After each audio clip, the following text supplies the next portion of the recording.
Oh, mysterious book. Flip through the pages.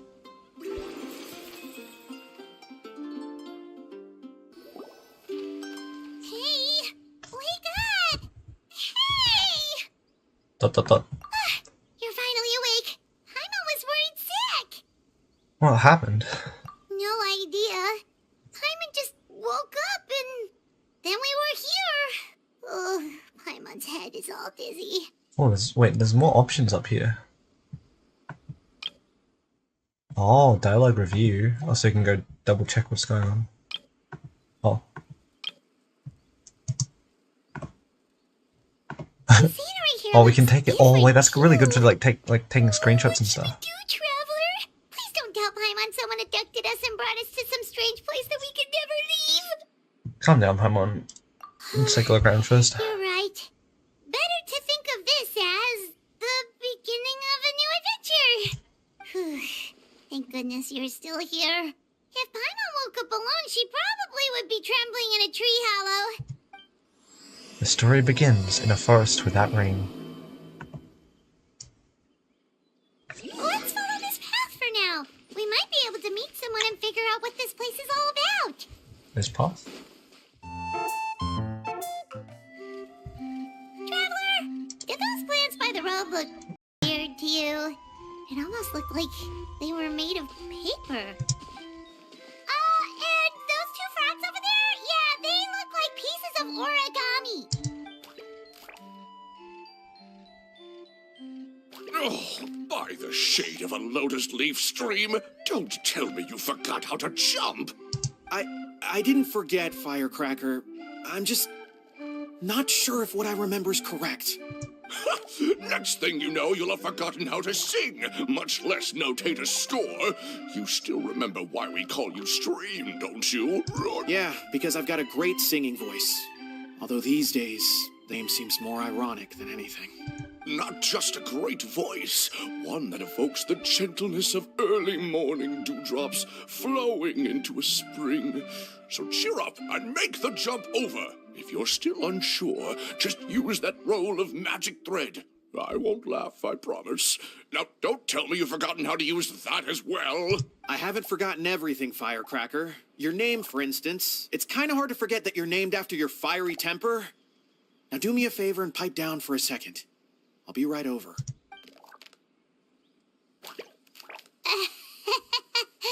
You saw that too, right? Paimon's not seeing things, is she? That's awesome. Talking paper frogs.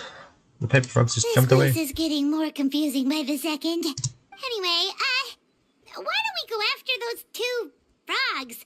They didn't look evil or anything. Plus, they might be able to help us out. Alright. What's this Guess called, we're not though? catching up to those frogs. This place. They were so fast. Paimon couldn't even tell where they hopped off to in the end. Excuse me, honored travelers. Did you come from the Cliff of Prophecy, perchance? The chubby paper hamster just talked. Chubby? Who are you calling chubby? I've just got a slightly thicker layer of paper on me, that's all. Allow me to introduce myself. My name is Armand, and I'm an elder of the Forest of Blessings. I love the I've been voices. waiting here for the hero of prophecy to arrive. Traveler, could you pinch Paimon just to make sure she's not still dreaming? Pinching, you say? Well, I can help with that. Although you'll have to get a little closer. My arms are rather short. That's alright. We just need a minute to collect ourselves. Okay, let's think things through. We know for sure this isn't the world we're familiar with. The talking paper animals and all the paper trees and plants make that pretty clear. The hero from another world, supported by their companions, shall restore peace to the world. That is what the prophecy says. The prophecy. This world? Dearie me, I completely forgot to introduce you to this world, didn't I? And here I am, getting all excited by the arrival of the hero. You'll have to excuse me. This old brain isn't what it once was, all shell and no nut. Oh well, perhaps My once glossy paper has faded past the point of no return. It's okay, really. You can just tell us all about this world now. Let me think. Where should I even begin? Pretty much forgotten everything that happened in the past. Right. I believe the story circulating along the pulp of this forest goes as follows. A long, long time ago, 3 goddesses created this world and named it Simulanka. The goddess of creation, who presides over matter and magic, created the mountains and rivers and gave us life. Her powers also paved the way for Simulanka to exist in numerous worlds. After the goddess of creation came the goddess of prophecy, with dominion over the stars and the course of fate itself. She induced the sky to spin and the earth to move. Even to this day, her statue still stands tall at the highest point of Constellation Metropole. The final goddess was the I'm going to increase goddess the volume a little bit on she the stream. who reigns over all treasured tales and dearest wishes. She bestowed upon us the fierce and everlasting feelings of love and hate, and showed us the meaning of death and hope. Whoa, they all seem super impressive. Sounds like they really did a lot. Of course, all new residents of Simulanka come to the forest to thank the goddess of creation for founding this world, and travel to Constellation Metropole to witness the divinations of the goddess of prophecy's numerous oracles. After that, they make their way to the end of the world and tell the goddess of fate about their most cherished dreams. Well, at least that's how it used to be. How it used to be? I asked Did the line. something bad happen? You mentioned something about restoring peace to this world. Oh, yeah. That has to do with the hero you're waiting for, right? Yes, this old brain of mine may have forgotten many things, but I will never forget the day the evil dragon descended upon our forest. It came down from the skies in an ominous black mist and ravaged our homeland. Its gigantic footprints can still be seen in the kingdom of breezes and bells. We're incredibly fortunate that no one was hurt. Sounds terrifying. The terror doesn't stop there, I'm afraid. Ever since the attack, the Calligraphy Tavern in the forest has been closed. No one knows why, but it's a catastrophe of the highest order for us, forest dwellers. A catastrophe of the highest order? All because a tavern closed? If we were talking about Mondstadt here, Paimon might understand, but is it really all that serious? Good goddess of creation above, we'd take even the greatest flood over the closure of the tavern. Wet paper will dry out with time. Fallen trees can be restored. But the Calligraphy Tavern is the only source of the magic tonic that sustains all creatures in the forest. Magic what? Magic tonic. It was gifted to the forest by the goddess of creation herself. A special potion that helps us maintain our vitality. What happens if you stop drinking it? Well, our bodies will gradually crumple and become brittle until they eventually disintegrate entirely. Colors will fade and we'll start to lose our memory until we can't even remember our own names. But wait, Grandpa Almond, does that mean you've already... Oh, I'm afraid so. The color has all but completely faded from my paper. To be honest, all I really remember is that I'm supposed to wait here for the hero of prophecy. But I've already forgotten who gave me that order to begin with. Then we've got to act fast! How can we help? Oh, brave Pixie. May the goddess of fate reward you and your friend for your kindness. Could it be you're the heroes I've been waiting for all along? Not sure how we know that. Plus, we can't even remember how we got here, so it's not looking too promising. We were just following the road and then ended up here.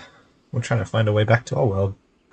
Well, this is turning out to be quite the conundrum for old Almond Brain here. The prophecy never mentioned anything like that. For now, why don't you come with me to the Hut of Blessings? Our forest fairy lives there. Maybe she'll know what to do. Whoa, a forest fairy? Like one that knows magic? Oh, you betcha. She's prophesized to join the hero on their journey. Well, then she sounds like exactly the kind of person we need. Please lead the way, Grandpa Almond. That meadow over there looks pretty strange. Well, that's what the Calligraphy Tavern looks like. Now it's lost all of its color. Yeah, we'll better This is restore the its place. colours. If you could just wait a moment, the fairy should be... Traveler! Paimon! Paimon knows that voice! Oh, It's Oh. really you! I'm so happy to see you! maybe calm down a bit first. Sorry. So Nilu is the forest fairy? Well, you certainly look the part. It's perfect for you. Thank you. To be honest, I'm still getting used to it. It's the weirdest thing. I remember I was reading a book at the Grand Bazaar, and then I guess I must have fallen asleep at some point because, well, then I woke up just like this. And in my dream, someone spoke to me. They said, "You are the fairy of the Forest of Blessings. Now go, save the forest with your magic." At first, I thought this whole world was just part of the dream, but no matter how hard I tried, I couldn't seem to wake up. I couldn't find anyone I knew from the real world either. Sounds similar to what happened with us. We also have no idea how we got here. Anyway, sorry for my reaction back there. I got a bit too excited when I saw you two. It's okay, we totally understand. We were looking for a way out too. At least we know we're not alone. Oh, blessed be the goddess of fate above. You're already friends with the fairy of the forest. Grandpa Almond, thank you so much for bringing my friends here. Could you let the others know I'm coming? I'll head over right away. Of course, leave it to me. Hey ho, pistachio. Today truly is a blessed day. Wow, Nilu, looks like you made short work of getting to know the locals. Well, when I arrived here yesterday, Grandpa Almond told me all about the state of this world. Since they think of me as their forest fairy, I just felt like I had to try to help them. Oh, so you mean like using some kind of forest magic to repair the tavern? Unfortunately, I don't know how to use the magic of this world. I've tried using my vision, but it doesn't seem to work here. Oh, If the books stored in this hut are anything to go by, this seems to be the place where the goddess of creation first made the townspeople of this forest. She folded the pages of books into small origami animals, gave them life with her magic, and with time, that's how the Forest of Blessings took shape. Maybe one of the books here could teach us how to use magic. I read them all, but only found one reference to magic. that's a lot of reading. The incantation, abracadabra, means to create what I say. This is a world made up of words, where fantastical powers can be wielded by all. Okay, so basically everyone in this world can use magic? That's nice, but still kind of vague. Yeah, from the other books I read, it seems like this goddess really likes to play fast and loose with the details. So, what should we do now? Didn't you say you were going somewhere, Nilu? Oh, yes. I was going to help some of the other residents of the forest. They've been busy making preparations to reopen the tavern, so I thought I could help out. Got it! Guess we should just focus on what we can do for now. This whole thing is making me pretty nervous, actually. It's like I've been pushed on stage without being taught the choreography. Since I'm already wearing the costume, though, I might as well try to play the part. It's what a professional dancer would do. And who knows? Maybe I'll find my own magic along the way. All I can do is try, right? At least you're optimistic. We'll be there to cheer you on too. Thank you. Then let's go. They all look the same. The forest fairy is here, and she brought her companions. Grandpa Almond was right. They do look promising. Hello there, everyone. I heard you were working on the piping for the calligraphy tavern. Is there anything we can do to help? Oh, we wouldn't dream of troubling you with our petty problems, my lady. Don't you worry. We have it all under control. You sure about that? Because from where Paimon's floating, the piping is looking pretty chaotic. Yes. We have my careless friend to thank for that. He promised we could leave the pipe connecting to him, and, well, the results speak for themselves. Hey, I just wanted to inspect each pipe. This is the network the magic tonic has to flow through. I was just trying to be thorough. So I disassembled the whole thing. Yeah, and now you've forgotten how to put the thing back together.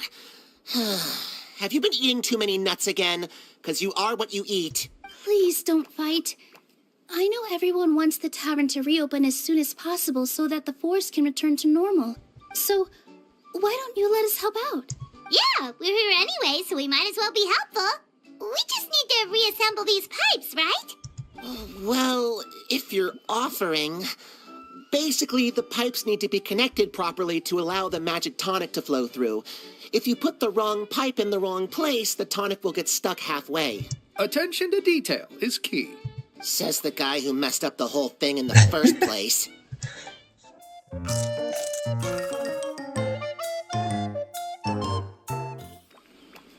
Oh, amazing! You did it! Now the tonic will flow into everyone's cups without getting stuck, right?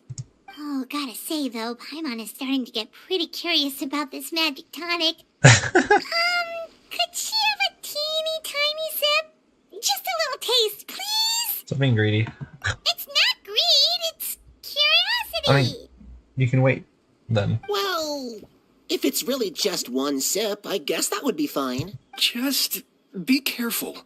This is one of the last cups left in the entire forest. We're supposed to save it for our research. That's why I don't think Paimon should take it. Just a sip, promise. Okay, here goes. We won't... Ooh, what was that? Oh, it's sticking to Paimon's tongue. Wait, is this just regular ink? Ink and paper, huh? Wait, does that mean what the legend says is true? The goddess of fate used ink to compose her stories on paper, and the goddess of creation used her power to bring those tales to life. No wonder the tavern is so important to the forest. Maybe the fading disorder occurs when the ink within the body dries up. That would explain why the beings here are forgetting their own stories. Oh. That makes sense. I'm not really sure I can really wrap my head around this conversation, but there's no need to get all worked up on our behalf, my lady.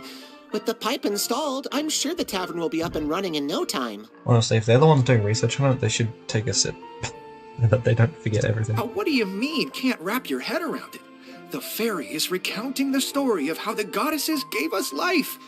In fact, I've seen the goddess of creation with my own eyes. Really? Don't be ridiculous. There's no way you're old enough to have met her. We're the same age, and I think I would know considering we went to tell our wishes to the goddess of fate together. So stop talking a load of papier-mâché. Oh, fine. It was my grandfather, all right? He was the one that saw her.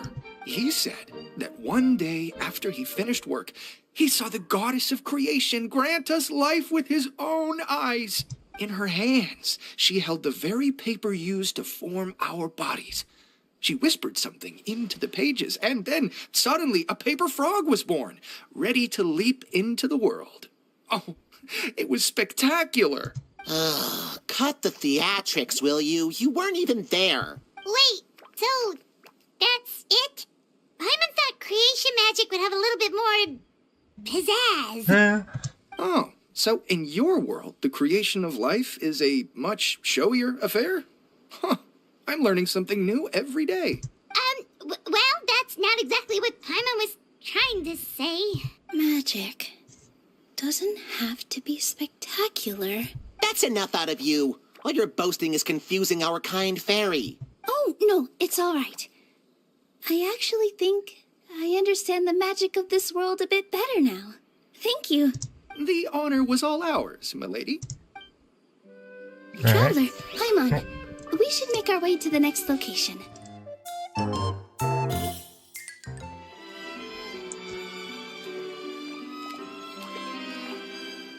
this one's out of time. Stream, your rhythm is off again. At this rate, it doesn't even matter if the tavern reopens. The band's not even going to get any gigs. I'm sorry. Hello there. I hope we aren't interrupting your rehearsal. Wait, these are the two frogs we saw on the road a little while ago. Oh, the forest fairy is here. For the love of lotus leaves and dewdrop stream, you've really got to put in some effort now. But Oh, don't pressure yourselves on my account. Are you rehearsing for a show? Sure are. You see, our group regularly performs for guests at the tavern. We've been out of work for quite some time, with the closure and all, but after hearing of the fairy's arrival yesterday, we figured we needed to get in performance shape right away. I understand how you feel. Back at the Grand Bazaar, Zubair Theater's always busy with rehearsals too. The Grand Bazaar? Do people there sing on lotus leaves as well? Yeah, they do. And it's a really big one. You're the conductor of your group, aren't you? You remind me of Mr. Zubair. Ah, then he must be an ambitious director. One who would do anything to avoid disappointing a single member of the audience. It's just... Is there anything we can do to help you, Mr. Stream? oh no, my problems are mine and mine alone. It's just after the tavern closed, I somehow forgot how to sing. I'm always a few beats behind everyone else, and I keep singing out of key. You were our trump card, our best singer by a mile. I know, but So he is a victim of the fading disorder too? Someone's given it a name. Don't be sad, Mr. Stream. Whenever I've forgotten important dance steps in the past, my friends at the Grand Bazaar always stick by my side to encourage me. They smile and patiently tell me everything's going to be okay. Then they play the melody for me over and over until the steps finally come back to me. Now it's our turn to help you. We just need to help you remember how to sing, right? The Traveler's got a great sense of rhythm. We can help keep you in time. Well, what do you say, Stream? I think it's a great idea. Just focus on the lyrics, and the fairy's friends will help you stay on beat. are you sure? This is really asking a lot. Don't worry about it, Mr. Stream. It'll all be worth it when the tavern reopens and we finally have the chance to hear your marvelous singing voice. All right, then. Thank you so much, everyone. I'll give it my best shot. Excellent! Perfectly beat time!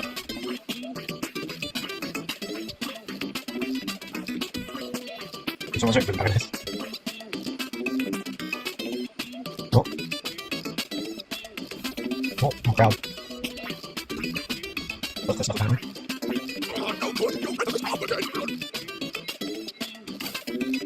Definitely have very lenient. I'm getting the hang of it again. Goddesses above, this better stick when it comes to the performance. Just do it exactly like how we rehearsed. Thank you, everyone. Thanks to you, my voice is once again as clear as a flowing stream. Glad to hear that you're feeling better, Mr. Stream. It's also about time for us to go to our next destination. Mm-hmm. We'll be looking forward to your performance at the tavern. Indeed. We've got one final stop. Let's go.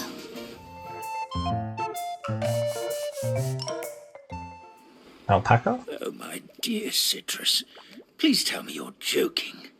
We can't have you out of commission with the tavern about to reopen. I'm sorry, Grandpa Almond. It's the truth. I was just too excited for the reopening and must have fallen asleep in an awkward position. Grandpa Almond, we're here to help. Oh, hazelnuts on high. You could not have come at a better time. Please allow me to introduce you. This is the bartender of the Calligraphy Tavern, Miss Citrus. She's so tall. Miss Citrus is supposed to add all kinds of delicious fruits to the magic tonic. Her additions are what turn it into the finest brew in the land. She's indispensable to the operation of the tavern. I appreciate the kind words, Grandpa Almond, but... my neck. Are you all right? Terrible timing.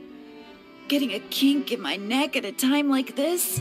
Could you give my tail a little twist? that should help free up the movement in my neck.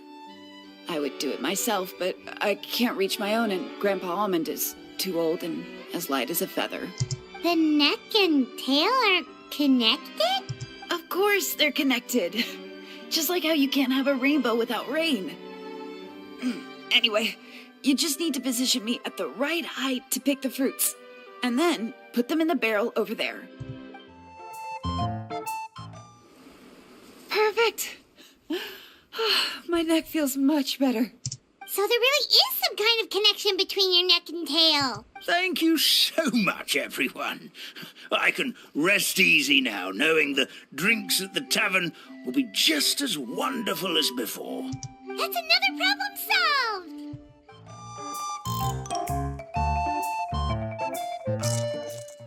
Well, since we've taken care of most of the tasks, all we need to do now is reopen the tavern. But we still don't know how to use the magic of this world. We don't even know why the tavern closed in the first place. Oh, what about the method that one hamster mentioned? You should try it, Nilu. You mean the creation magic his grandfather saw outside the Hut of Blessings? I wonder. How exactly did the goddess of creation give them life?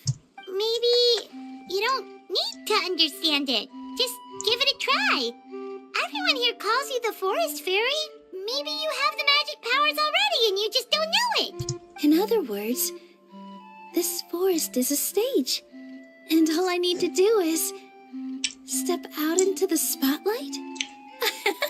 Sounds just like a fairy tale. Well, we are surrounded by talking origami animals and magic potions after all.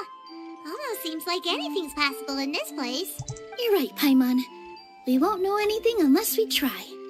In that case, let's see. Nilo takes out a page from a book and folds it into the shape of a hamster. This is how you do it, right? I think I got the folds right. Whoa, your origami skills are great! That was I pretty once impressive. saw one of our prop people making something similar.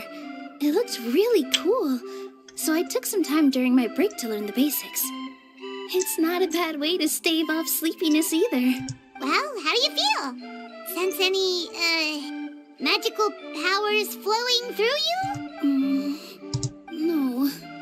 No? What are we missing? Are you just supposed to say some magic words? Magic words?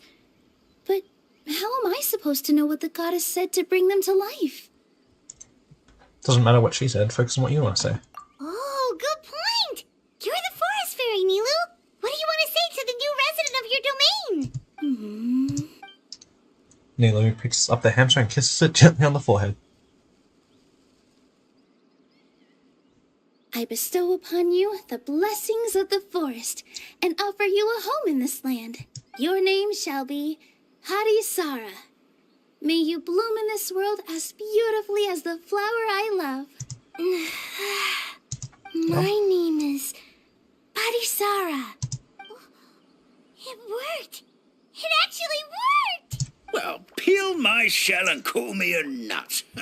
I'd never imagined I'd witness such a miracle at my age. It's just like what the stories said about the goddess of creation. Shell? Miracle? Nice to meet you, Harisara. I'm Nilu, the fairy of this forest. From this day forward, this place is now your home. Hello, Fairy Nilu. I hope you'll grow up happily in this forest. Grow up. Oh, you can leave the little one with old Almond for now. Oh, this sure brings back memories. It's been such a long time since we last held a welcome ceremony. Here, Padisara. Come to Grandpa Almond. Well, now that Nilu has mastered the goddess's magic, we should be able to reopen the tavern, right? Grandpa Almond, could you send a few people to check the underground space beneath the tavern? Oh, of course. May I ask why? The moment I used magic, I sensed something strange down there. I have a feeling it's connected to why the tavern had to close down. Of course. We'll look into it right away. Make sure you listen to Grandpa Almond, Padisara. Don't go running off on your own. Padisara, listen. running. Hey, come back here, you! Wait! Yep, that's Nilu's creation, all right. She's got so much energy. Anyway, how did you manage it, Nilu? Well, all I did was say my wishes for her out loud. Maybe the magic is in the words themselves, just like the book said. This place is seeming more like a fairy tale by the second. I mean, or somewhere called the Forest of Blessings, so it kind of makes sense. Well, anyway, Paimon thinks this magic suits you perfectly, Nilu. Well, how do you say consent?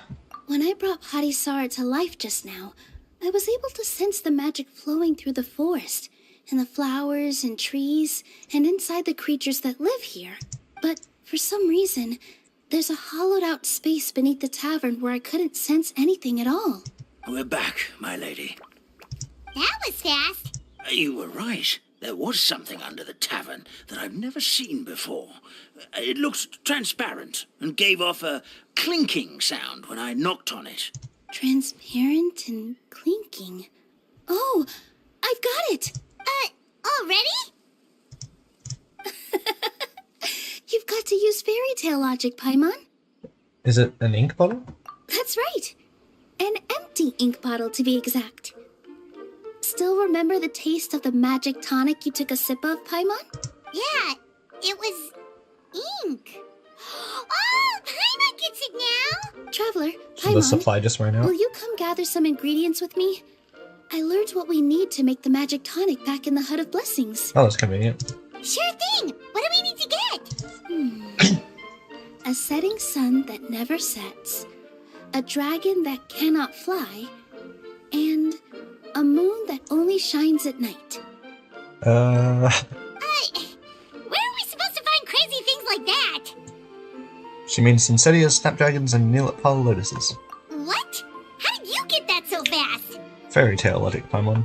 Logic, huh? I totally knew that. Lucky guess, more like.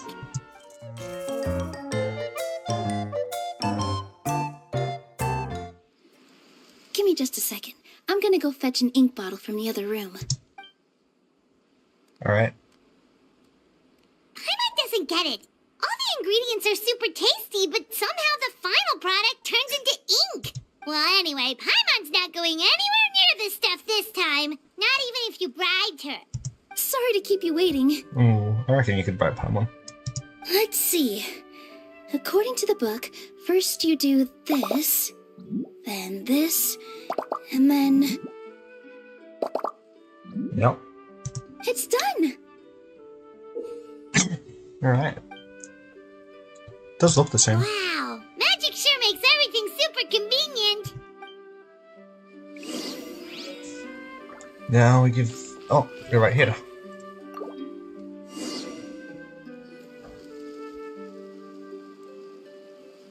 Oh! He's got his colour back. Yes, this is it. This is exactly the magic tonic we need. Grandpa Almond, could you take the concoction to the room underneath the tavern and place it next to the transparent bottle you found? I'll handle the rest. Of course. As you command, so it shall be done. I still get nervous at times like this. It's just like when you step on stage and you can tell that every single person's gaze is fixed right on you. Alright, here with you. Thanks, you two. I can't tell you how great it is to have you by my side. Almost makes me feel like I've been blessed by the goddess of fate, too. Let's go. We shouldn't keep everyone waiting. Okay. The calligraphy tavern. Let's restore the colour to this area.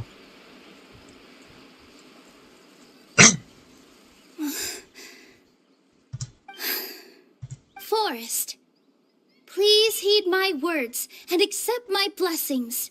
May your spring of wondrous magic never run dry. And may all who call you their home lead happy, fulfilling lives. Oh, cutscene. It's raining.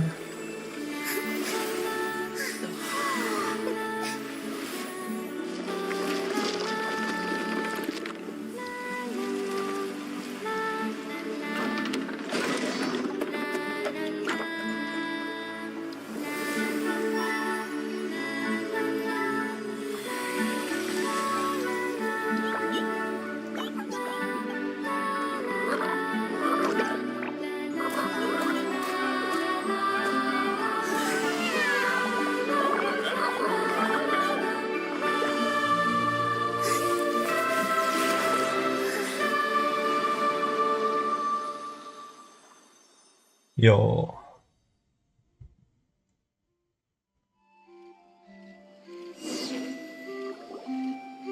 Fairy Nilu is amazing. Wow, it's so pretty. What a beautiful tavern. It matches the scenery of the forest perfectly. I was so surprised when it suddenly opened up like that. Just like a pop-up book.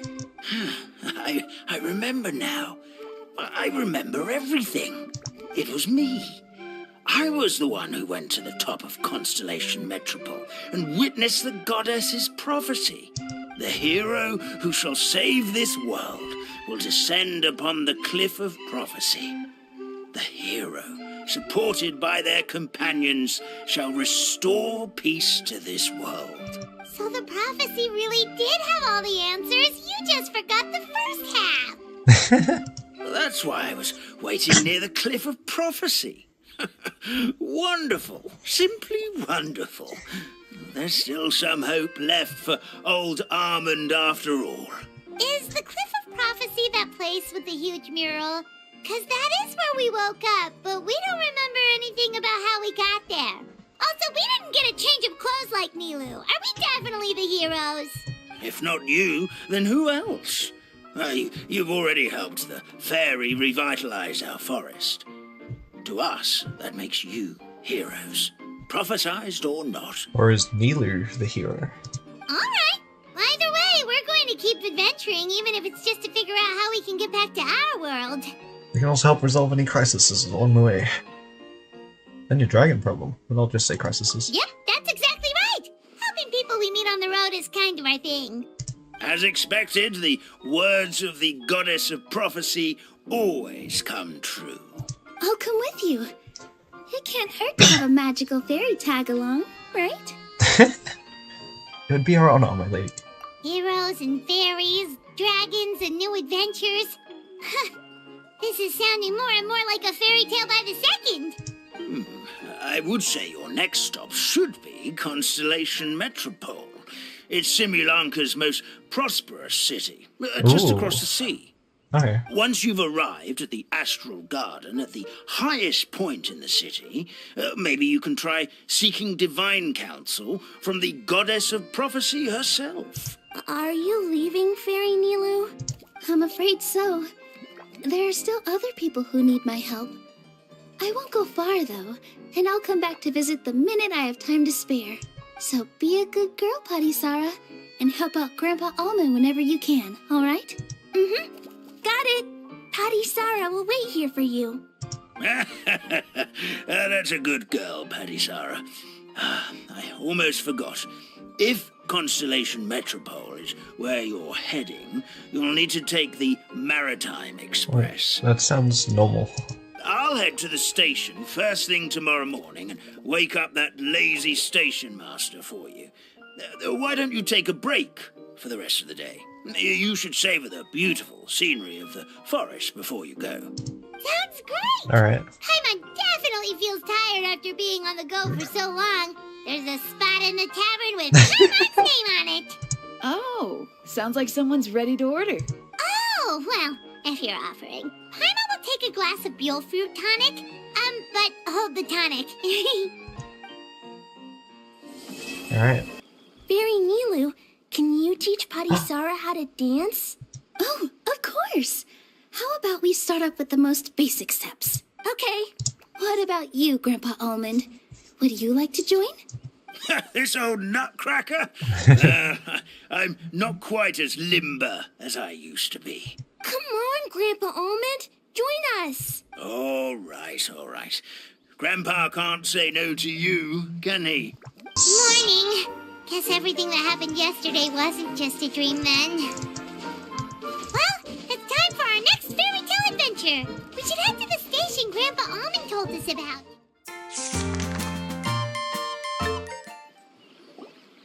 Get up, said Jewel.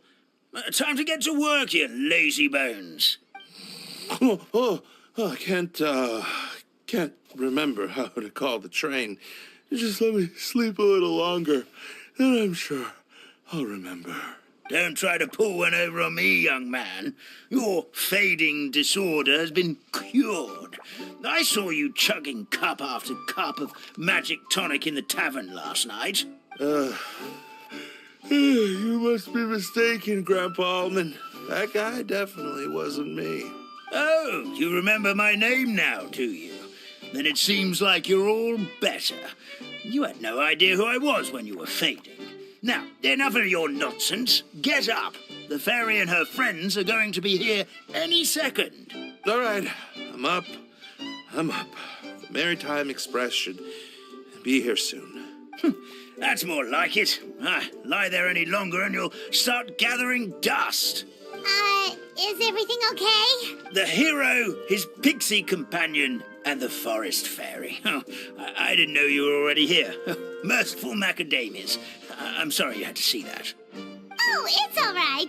Paimon knows the feeling. Who doesn't want to sleep in first thing in the morning? Does the Maritime Express run out of Constellation Metropole? Yes, each train needs a conductor to operate, and the conductors are always from the capital. The more difficult maneuvers are a little too complicated when you're made of paper. Oh, so you mean the people of Constellation Metropole aren't origami animals like you? Interesting. Well, the city welcomes visitors from all over the world, so you're bound to run into some forest dwellers there. But yes, generally speaking, the residents of Constellation Metropole look quite different from us. You'll see for yourself soon enough. Here comes the train. Let's go. Oh, made from like wood.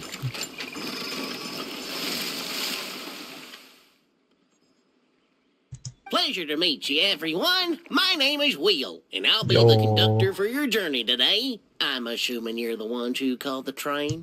Whoa, it's a little toy man! Yes, we called the train.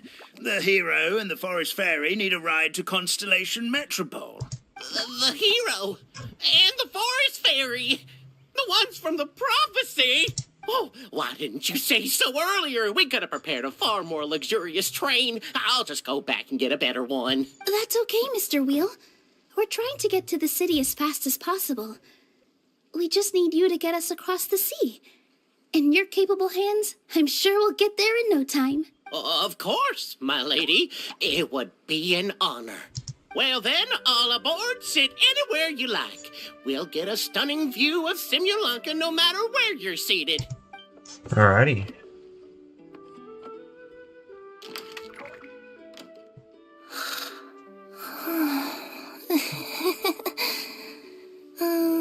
Breakfast. Tamara?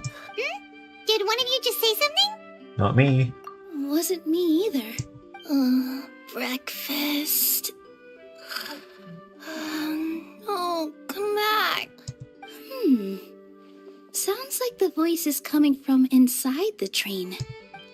Oh, well, let's go find out. Fish. Chicken drumsticks. Oh, gotcha. What's Kirara doing here? Eating her own tail, apparently. Is she a friend of yours? Yep. Oh, let Paimon introduce you. This is Kirara. She's... Oh, wait. Actually, maybe we should wake her up first.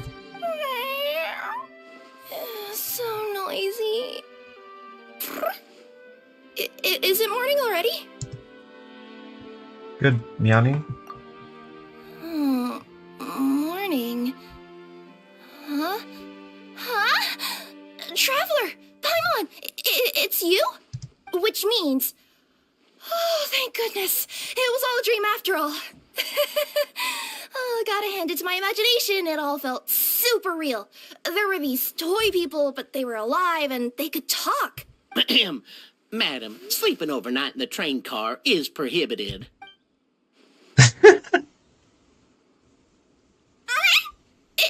It wasn't just a dream? Nope. It's all right, Kirara. Apparently we're in a world called Simulanka. We got here yesterday, too. Simulanka? So, that's what it's called.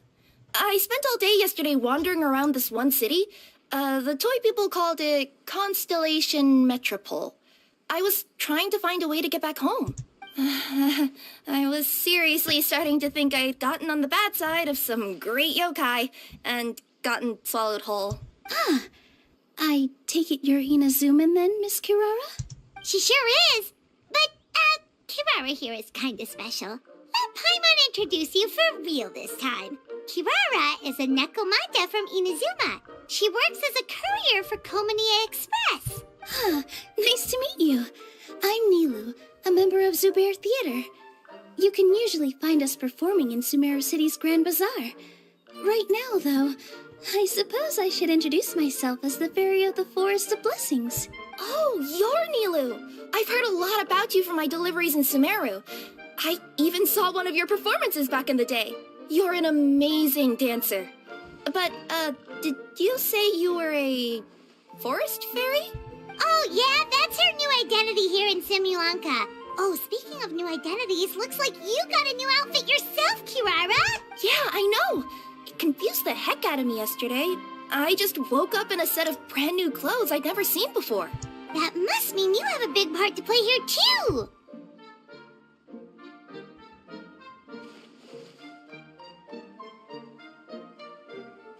Cat burglar. Nekomata in boots? Yo. Is that a thing? I guess I am wearing a pair of boots, but still.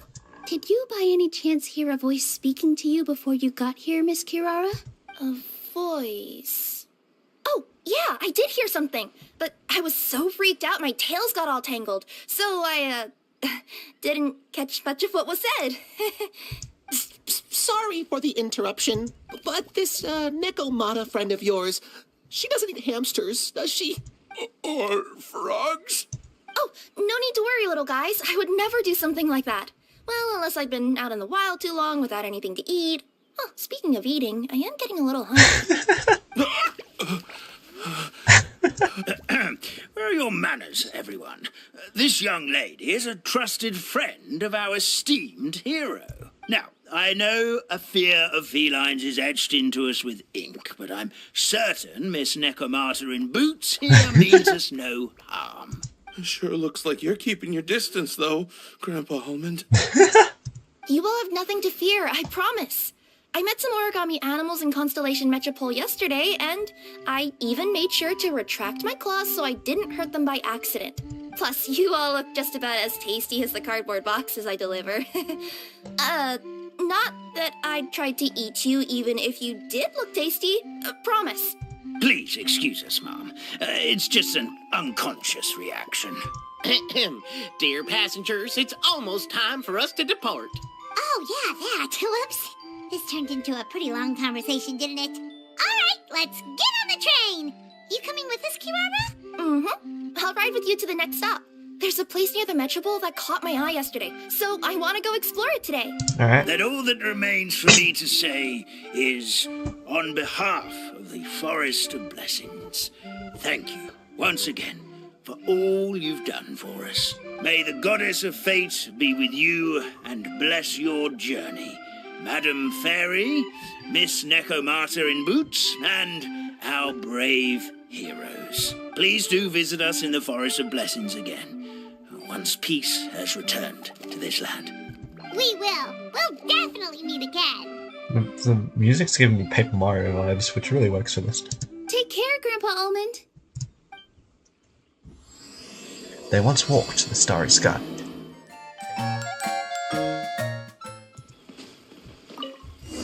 Alright, millions are done. Bye! Have a safe trip! Bye! Wow, a train ride over the sea? What an incredible view! Please keep your head and arms inside the train at all times. We don't want anyone falling into the sea. Yo. There's a train coming the other way too! Hey! Hello there! And now that the fading disorder is cured, I'm sure the forest will be a lively place again in no time. I gotta go explore that forest at some point. It looked so pretty from the train. I just hope they, won't be too scared of me. Okay. We'll be arriving at our destination shortly. Please prepare to disembark. I'm prepared to disembark. Oh, I fell off the train. Here we are. Constellation Metropole is right over there. It's a short walk from here to the Gear Sky Ladder, which will take you right to Metropole Square. And thank you again for choosing Maritime Express. Great! I'm not sure if there are And other thanks to you for a options. smooth and pleasant journey, Mr. Wheel. The train cars were comfortable and spacious, and I had a great night's sleep. I'll definitely be back. As you wish, ma'am.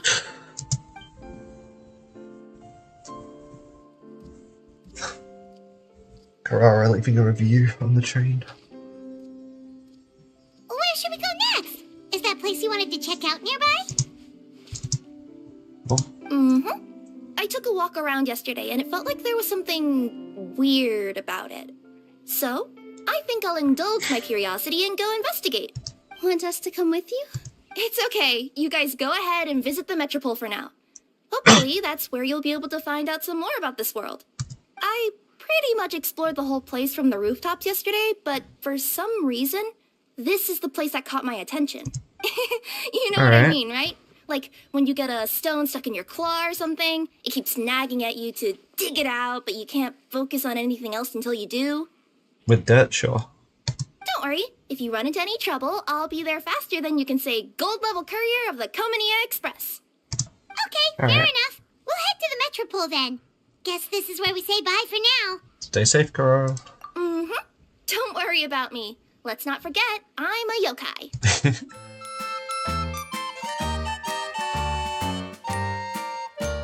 Good work. Help me! Oh. Somebody, please. Help me! Help! Goddess of prophecy above, would you kind souls please help us? What happened here? Why are you all suspended in midair? I mean, being stuck in midair still beats falling to the ground and being smashed into a pile of blocks, but... I told him to be careful, but... No, never mind. Now's not the time for that. My good friends, could I trouble you to turn the clockwork key over there? I'll explain everything in a bit. Alright. Just turn a key.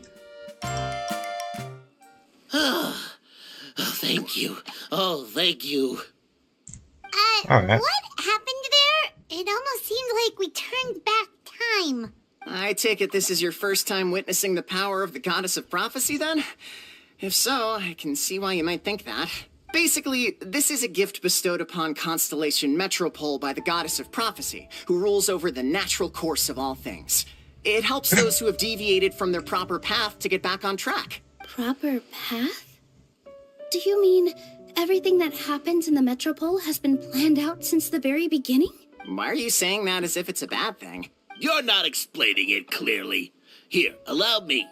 Of course, all the residents of the Metropole have the freedom to live their own lives.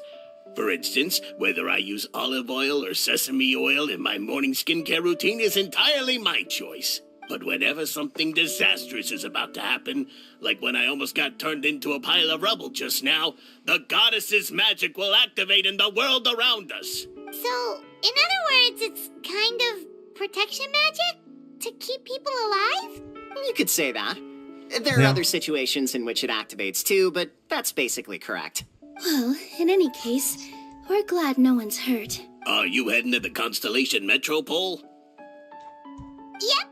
Do you know where we can find the Gear Sky Ladder? Oh, it's just that platform up ahead, the one with the key sticking out. Okay, cool. That thing? Are you sure? Yep, that's the one. Pretty much everything in the Metropole runs on tracks and gears. The Goddess of Prophecy watches over it all. Which is to say, all the tracks are fixed. If a machine is set up to move forwards, it'll never move in reverse. This reminds Paimon a lot of Fontaine's clockwork toys. You mean like those music boxes with dancing figures? I think I've seen one or two from the merchants in Sumeru. Yeah, exactly like that. Anyway, sounds like it's not gonna suddenly fall out of the sky, so Paimon's okay now. Should we get going? Yep. Oh, what a bustling city! This place is fit for a king! Our next step is to get to the top of the metropole and ask the goddess of prophecy for guidance. If there is a king in that castle, I sure hope he won't get mad at us for trespassing. Well, oh.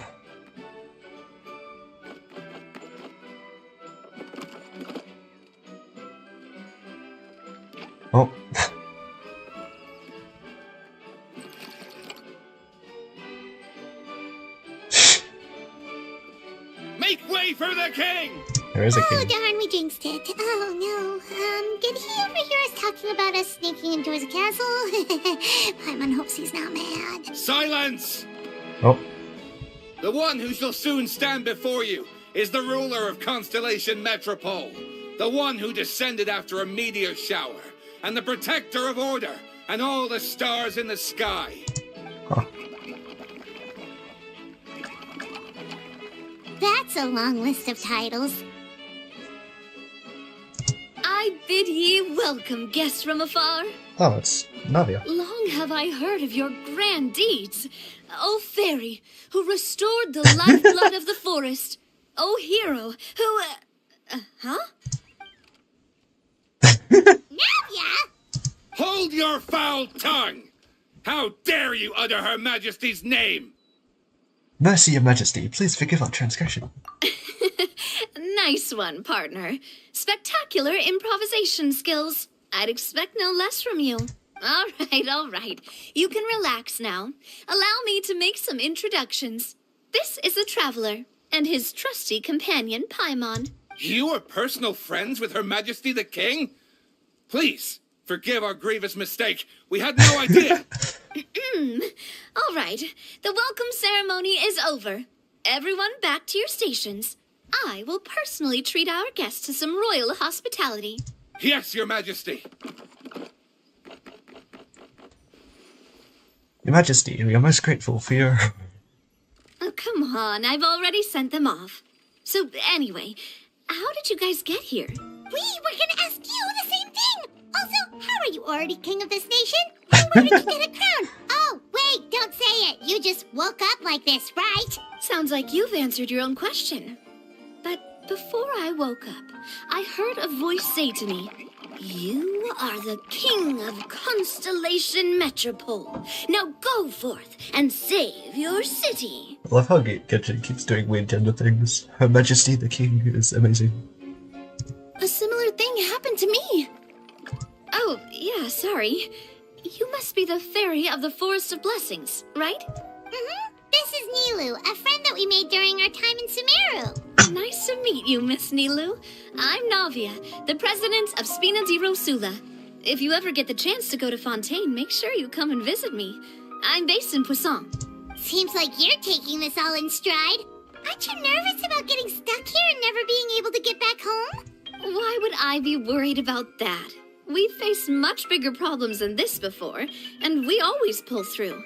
This should be a piece of cake. Besides, life's always full of surprises. You gotta learn to just enjoy it. That sounds like a great outlook on life. You have a very optimistic spirit. When are we getting Navia crown skin? Thanks, I'll take that. Or even with a mustache? Honestly, though, it also puts me at ease to find out that you guys are the fairy and heroes that I've been hearing about in this prophecy. We're kind of veterans at dealing with prophecies by now, aren't we? Very true. About that, has anything bad happened in the Metropole? We heard about an evil dragon. Did it make a mess here too? It sure did. Apparently, for whatever reason, he went for the stars above the city recently. Literally just flew up and started snatching them out of the sky. Luckily, the guards responded quickly and stopped the dragon from taking them back to his lair. Unfortunately, though, he dropped them before he flew off. Now they're scattered all around the Metropole. I've been out trying to retrieve them, but I only managed to get one of them before you showed up. Oh, I didn't ask yet. What brings you to the Metropole anyway? Oh, Paimon can explain. Ooh. I don't even know, to be I honest. see. So, you want to consult the oracle of the goddess of prophecy. She's got a crown. She doesn't need the hat if she's got a crown. Do you know how we can do that, Miss Navia? It does look weird though. Well, the goddess's statue is indeed at the top of the castle. I can take you up there. Alright. However, I've heard from the citizens here that the goddess hasn't given out any new revelations in a very long time. Really? But Grandpa Almond told us that he received his prophecy from the goddess. Oh, that's probably because the prophecy about the hero of Simulanka has been around for a very long time. It almost seems like she's got more hair though, in a way. But recently, people realized that the goddess didn't reveal anything about what's supposed to happen after peace has been restored. Huh, okay. Still, can't hurt to try your luck. And maybe you can help me get rid of the invaders while we're at it. Invaders? Invaders? So the dragon's not your only problem? Right. The forest isn't the only place where strange things have been happening to the residents. Have you come across the gift from the goddess of prophecy yet? You mean the protection magic that stops them from coming to harm? We saw it in action. Yep, that's the one. Over the past little while, this magic has been triggering far more frequently. We don't know if it's simply because the metropole has grown a lot more dangerous, or if there's a deeper reason behind it. Some residents find themselves getting stuck in a place and unable to move. Others start repeating the same thing over and over again, like they're trapped in some kind of loop. If we were to use clockwork toys as an analogy, could it be that the tracks have eroded, or the gears have slid out of place? That's exactly right, Nilu. That's basically what's happening.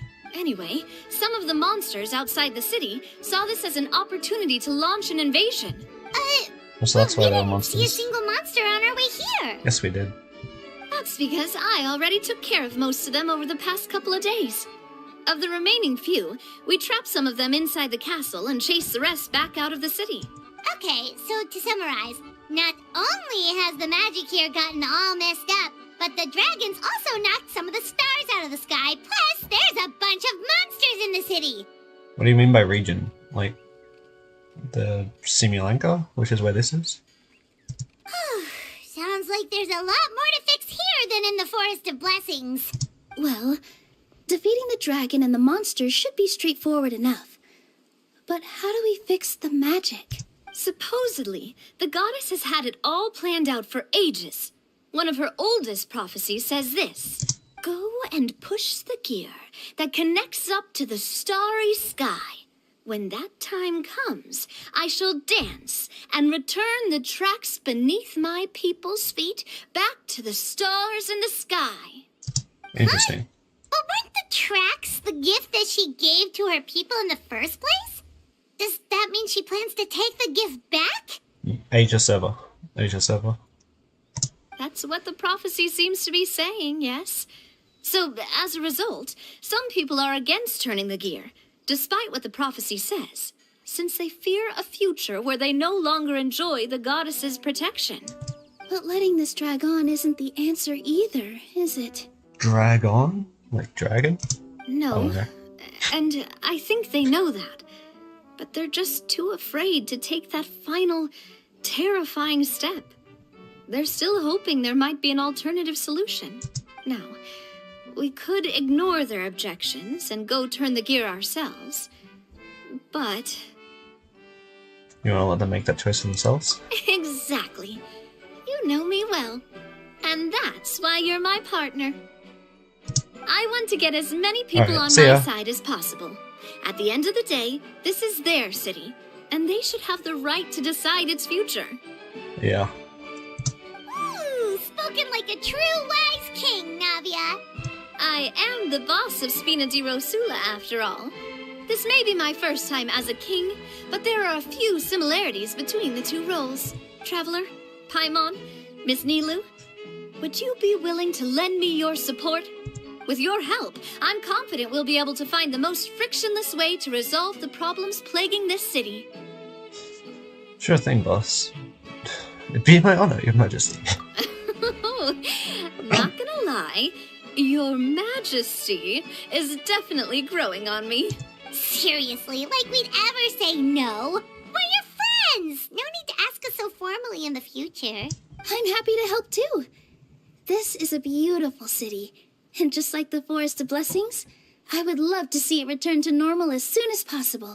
Ah, great. As the king of Constellation Metropole, I extend to you my gratitude. All right, everyone, follow me. I'll show you the way to the goddess statue at the top of the Metropole. And stay close. You don't want to get lost in my castle. It's huge. Okay.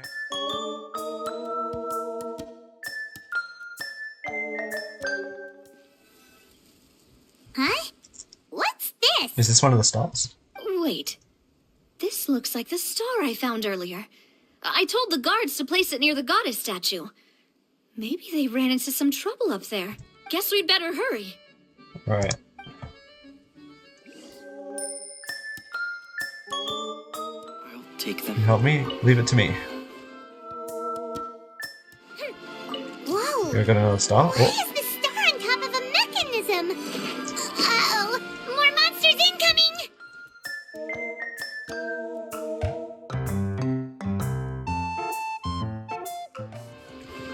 Stay away. I'm being attacked. Because I can't... Wait. What is this? I need the star. Alright then. You saved my life. Feels like they really didn't want to give that to us.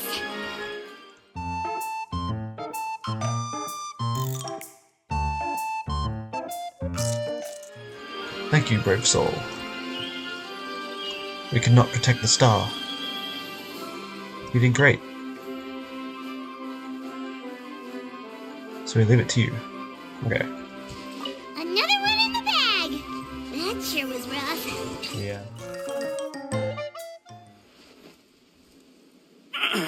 Drat! I can't move! What happened? Your Majesty! This conservative radical, he attacked us! He threw the star from the Astral Garden and even stole the magic thread linking the Oracle Pillars! But just as we were about to arrest him, the goddess's magic activated, and now we can't move! No! Nobody touched the celestial gear! What's an oracle pillar? You need to use it to pray to the goddess. I'll explain later. First, let's help these guys. Yeah. Hey,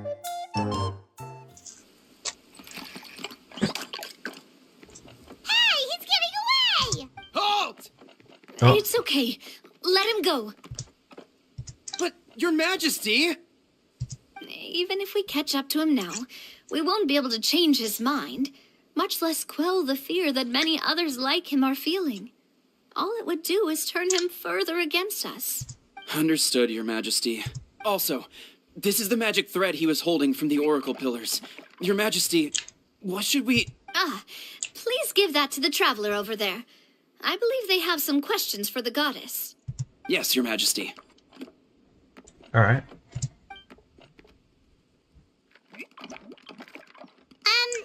So, what do we do with this exactly? See those oracle pillars over there? Just use the magic thread to connect them together in a specific pattern, and the goddess of prophecy will answer your prayers. Oh, sounds easy enough. Let's give it a try. It worked! To which course of fate do you seek answers, my child of Simulanka? How to leave the world, how to defeat the dragon, Simulanka's future, how to resolve Metropolis crisis. Go and push the gear that connects up to the starry sky. When that time comes, I shall dance and return the tracks beneath my people's feet back to the stars in the sky. About Simulanka's future? Oh, okay. How to defeat the dragon? The hero from another world, supported by their companions, shall restore peace to this world. Oh. And how to leave the world? No answers, alright. No more questions. Miss Navia was right. The goddess of prophecy didn't tell us anything about the future. Fair enough. Guess we'll just have to play it by ear. If you want to push the celestial gear, Then first, we have to restore the sky back to its original state by putting the stars back in their positions. Let me do a quick count. All right. Adding in the ones we picked up on the way here, I think that's all of them. Let's go hang these stars back up in the sky. In the sky? How do we get up there? yeah. Oh, I got us covered. We will, of course, be taking the Aerial Express. Aerial Express. Is that a flying train? Hey, you already took a train that runs on water. Is a flying train really that much weirder? Well, at least the Maritime Express still runs on a track. Oh, come on, don't worry about it. This train has been blessed by the goddess of prophecy. Its whole purpose is to protect the metropole skies. It took me a lot of effort to find it, you know. I don't think anyone's used it in, like, 100 years. 100 years? Are you sure it's safe? Let's not forget that the goddess of prophecy's magic has been going haywire recently.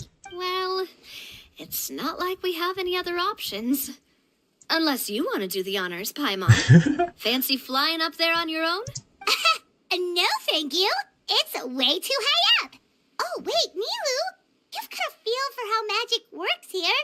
Can you do your thing and sense if this train is the real deal? I can try. Yes, I can sense traces of magic, but it's different from the kind I felt in the forest, so I don't know. Okay, fine. Guess there's only one way to find out. That's the spirit. I'll come with you. Miss Nilu, will you be joining us? I think I'll stay behind.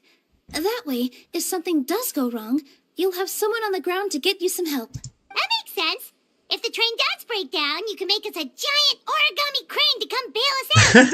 Or if a crane's too difficult, a finch could work. Aerial Express. Navia is the train conductor.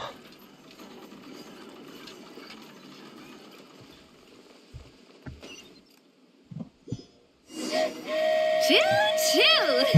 Aerial Express moving out. I guess I'll sit. Whoa, it really is flying! What an amazing feeling. I've never been on a flying train before. Neither have we. I mean, I guess in Fontaine there's the flying blimp things. Oh, wait, do I have to do this? Yep, okay, That cool. should do it. On to the next location. Guess I'll stand then.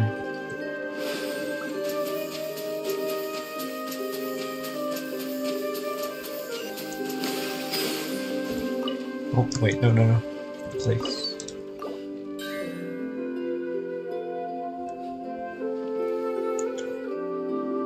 Oh wait, there's another one back here that I missed. Okay.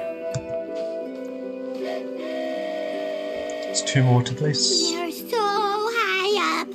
Don't look down. Don't look down. Oh, hang in there, Paimon. The hard part's nearly over.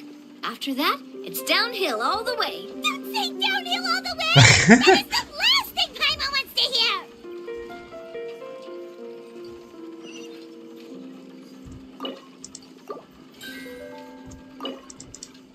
Oh, I still had to stop for that last one. Done. Okay, let's get back down while this train is still working. Paimon's scared of heights. So she could fly higher, she's just scared of heights.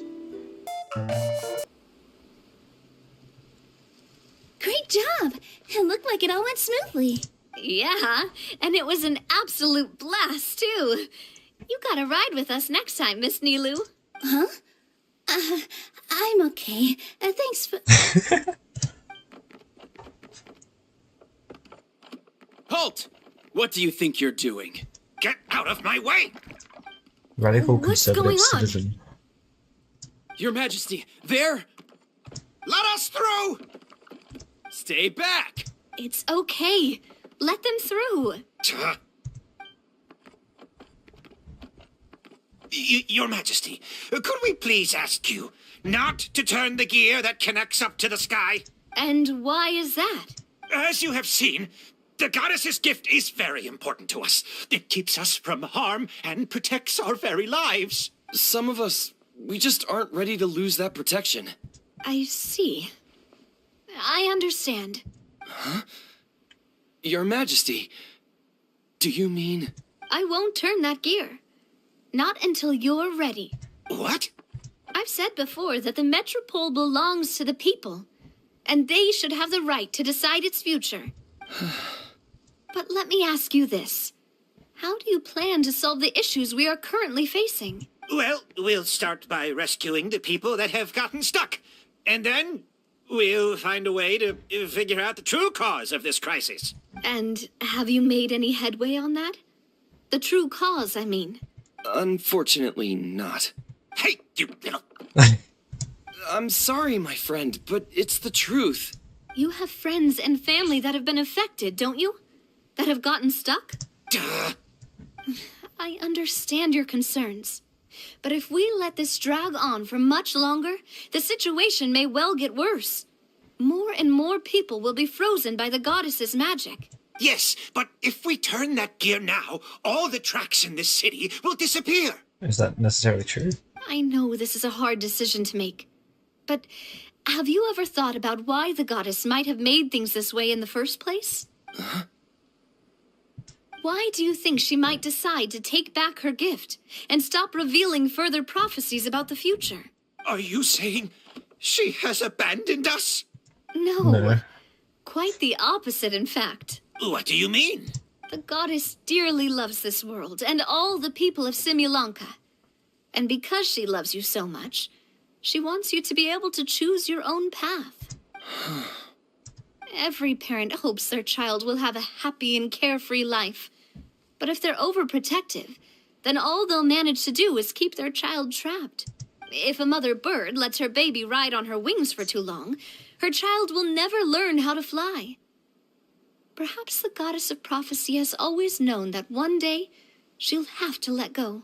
Children can only become independent if they're allowed to form their own opinions, make their own decisions, and deal with the consequences on their own. Only then will they be able to continue their journey alone, even after their parents are gone. But we've relied on the goddess's protection for so long. We don't know what it's like to go it alone. We don't know if we have what it takes. Are you kidding me? I think you've proven yourselves more than capable of that. What do you mean? You made a call in a time of crisis, and you've come all this way to talk to me. Even the guards couldn't stop you. That must have taken a lot of courage. But we only did it because we were scared. Why you set out on the journey doesn't matter. What matters is that you've proven you can choose your own path. My friend, I fear our king is right. It is time for us to face our fears. What? But we... We can't go on living like this. Living in fear. Look at what it's driven you to do. You threw away a star personally created by the goddess of prophecy herself. You once revered her more than any of us. And I think the king is right. She hasn't abandoned us. So, why don't we put our trust in her one more time? I don't care anymore. Do what you want. Aw, he laughed. I'm sorry about my friend. That's just how he is. Always had a terrible temper. Please accept my apology for his impudent behavior. Is it just me, or has he accepted the goddess's prophecy? I think so. Not that you'll ever hear him admit it out loud. Your Majesty, please turn the gear that connects up to the sky. So, you've made up your mind? About giving up the goddess's gift? Yes, I've made up my mind. But maybe losing the gift isn't what this is about anymore. Because we've gained something too. You have given us courage. Well said. I am proud of your decision. Now, gather around, everyone, and join me as we make the night sky of this wonderful city turn once more.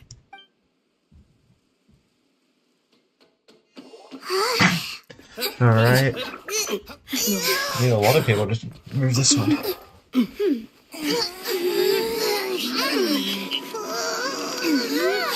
I'm not actually doing anything. Whoa. Yeah, that's a pretty big gear.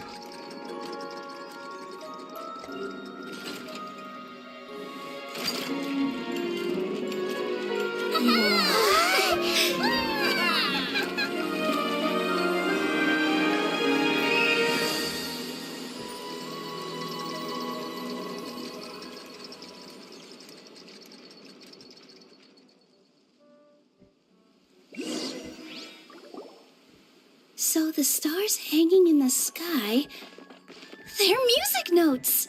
Ooh. This entire metropole is a huge music box! That's incredible! How do you feel? A little scared and uncertain. But for some reason, I feel a lot more at ease. It's as if some kind of huge weight has been lifted from my shoulders. Figured out any next steps? To be honest, not really. But maybe I can start by having a heart-to-heart with that stubborn friend of mine. I have an idea. If you don't know what to do, why don't you start by helping the people around you? You mean the people who got stuck because of the goddess's magic? I mean anyone and everyone who needs your help. By helping others, you'll eventually find your own path. Trust me, I have experience in this. What kind of experience, Your Majesty? Yes. We'll need a formal organization with a catchy name before we go out and start helping people. That's what we call it. The Spina di Rosula. Spina di Rosula? Ooh, or even the Spina di Rosula di Simulanka. Yeah, that's catchy. Wow, It's branching out. big expansion for the Spina. Moving into other worlds now. Spina di Rosula. I like it. It's a great name. Let's do as Your Majesty suggests. Well then, how about I appoint you as the head of the Spina in Simulanka? While I'm off fighting the dragon with the other heroes, it'll be your responsibility to work with the guards and take good care of the people in the metropole. What? You're planning on fighting the dragon? But no, Your Majesty, you must reconsider. He's right. Your Majesty, you can't. How are you two on the same side all of a sudden? Perhaps Your Majesty is unaware of this. The great dragon suddenly broke out from the Titanium mines one day and tore the end of the world to pieces. After that, it spat out a strange fog that surrounded a whole island. No one knows what lies beyond the fog, and no one knows what has become of that poor island. Before Your Majesty arrived, we dispatched many soldiers to fight the dragon, but none came back alive. Yikes. Sounds worse than we thought. Isn't that all the more reason for us to go? There could still be guards trapped there, waiting for someone to rescue them. King Navia is right. We cannot simply stand by and watch as the people of this world suffer. Very well. Though I have not served by your side for very long, Your Majesty, 2 days is enough for me to have learned that once your mind is set, any attempts to change it are futile. You're a pretty good judge of character. He probably didn't mean that as a compliment. Since you're serious about this, I won't try and stop you. There's only one way to reach the end of the world, and that's by taking the Maritime Express. Oh, right. So there's a line going there too? Yes, it was originally built to serve the workers commuting to the Titanium mines, but it has been abandoned since the dragon attack. I'll tell the conductor to wait for you at the platform by the side gate to the metropole first thing tomorrow morning. You're embarking on an extremely dangerous adventure. Please be careful, Your Majesty and friends. Oh, thank you for your concern. While I'm gone, I leave the metropole in your capable hands. Yes, Your Majesty. Just call me boss from now on. That's what everyone in the Spina calls me, and it's what I'm used to. Alright. But isn't that other guy boss of the Spina? The plan for in tomorrow is Simulanka? journey across the ocean, make it to the end of the world, and defeat the dragon. Ooh, that's an adventure and a half. Do all storybook heroes have to work this hard? At least we'll get to see some amazing scenery along the way, right? Besides, we'll have each other. It'll be a shared experience that we'll never forget. Plus, we're pretty well equipped for a classic heroes versus dragons story. We got Miss Nilu as our magic caster, and I guess I'm the melee warrior who leads the charge? Paimon can definitely see that. Anyway, those are tomorrow's problems. Right now, all Paimon wants is to eat a proper meal, because worst case scenario, if Paimon ends up getting eaten by a dragon, she wants to do it on a full stomach. And something about the end of the world doesn't sound like a great place for food options. That's valid.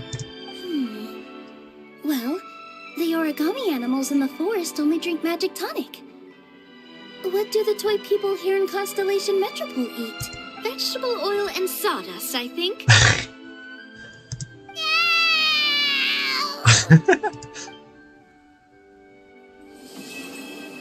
Alright, they once walked in the starry sky. Carriage inspection, check. Wheel and axle inspection, check. Power inspection. Good morning, Mr. Wheel. Was that a check? Oh, good morning, heroes of Simulanka. Hey, our old friend Wheel is the driver again. That already puts Paimon at ease. Are you certain you don't want us to accompany you, Your Majesty? I am. You can leave the dragon slaying to us. My partner's a pro. He does it all the time. Only fought 2 or 3. What remarkable friends Her Majesty has. With such great heroes by your side, I'm sure you'll best the dragon with ease. We won't keep you any longer. All right, then. Look after the city for me while I'm gone. Yes, Your Majesty. Just leave it to us. I think we're all set. Time to depart. Alright. Next stop, the end of the world! Sounds scary. Until the end of the world. Okay, let's advance. Okay. Let's go! I'm just standing up there. I could just stand up here. I can poke it. Oh, the duck. So this is what it feels like to ride a toy train. Ooh, you're really easy to please, Navia. Alright, we rode this with Carrara before, not Navia. You know, it seemed a little different.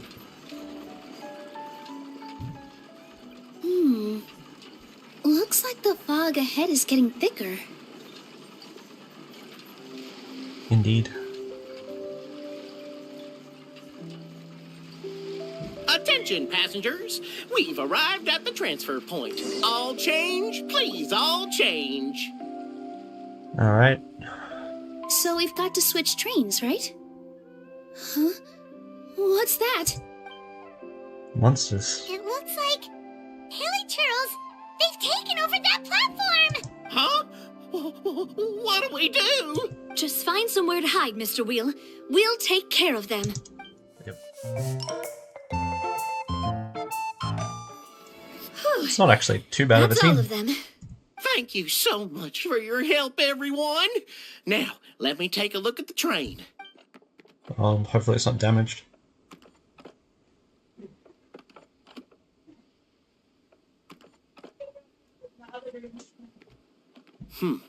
The carriage is a little scratched up, but there doesn't seem to be any real damage. And the engine's still operating normally, so I think we're good to go. Wonderful.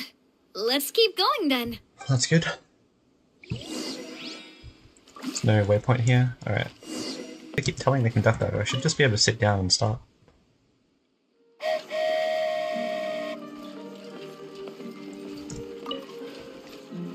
Alright. Speeding up. Oh. Oh no.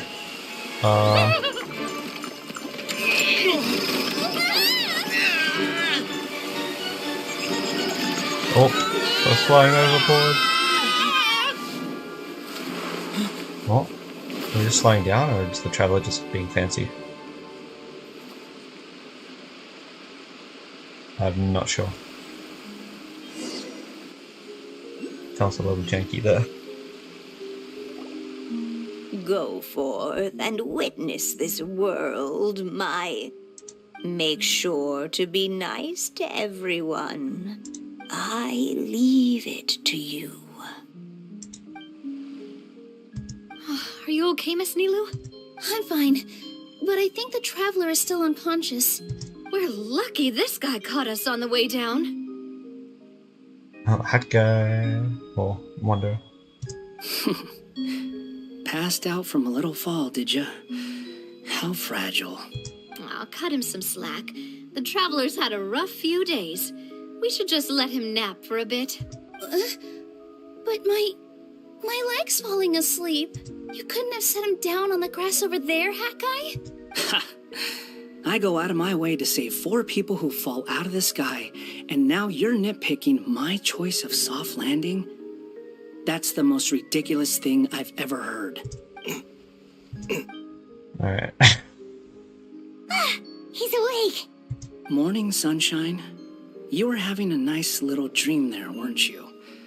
Not gonna lie, it was kind of adorable. What happened? You and your friends fell from the top of that waterfall, and you passed out along the way. Guess someone couldn't keep it together.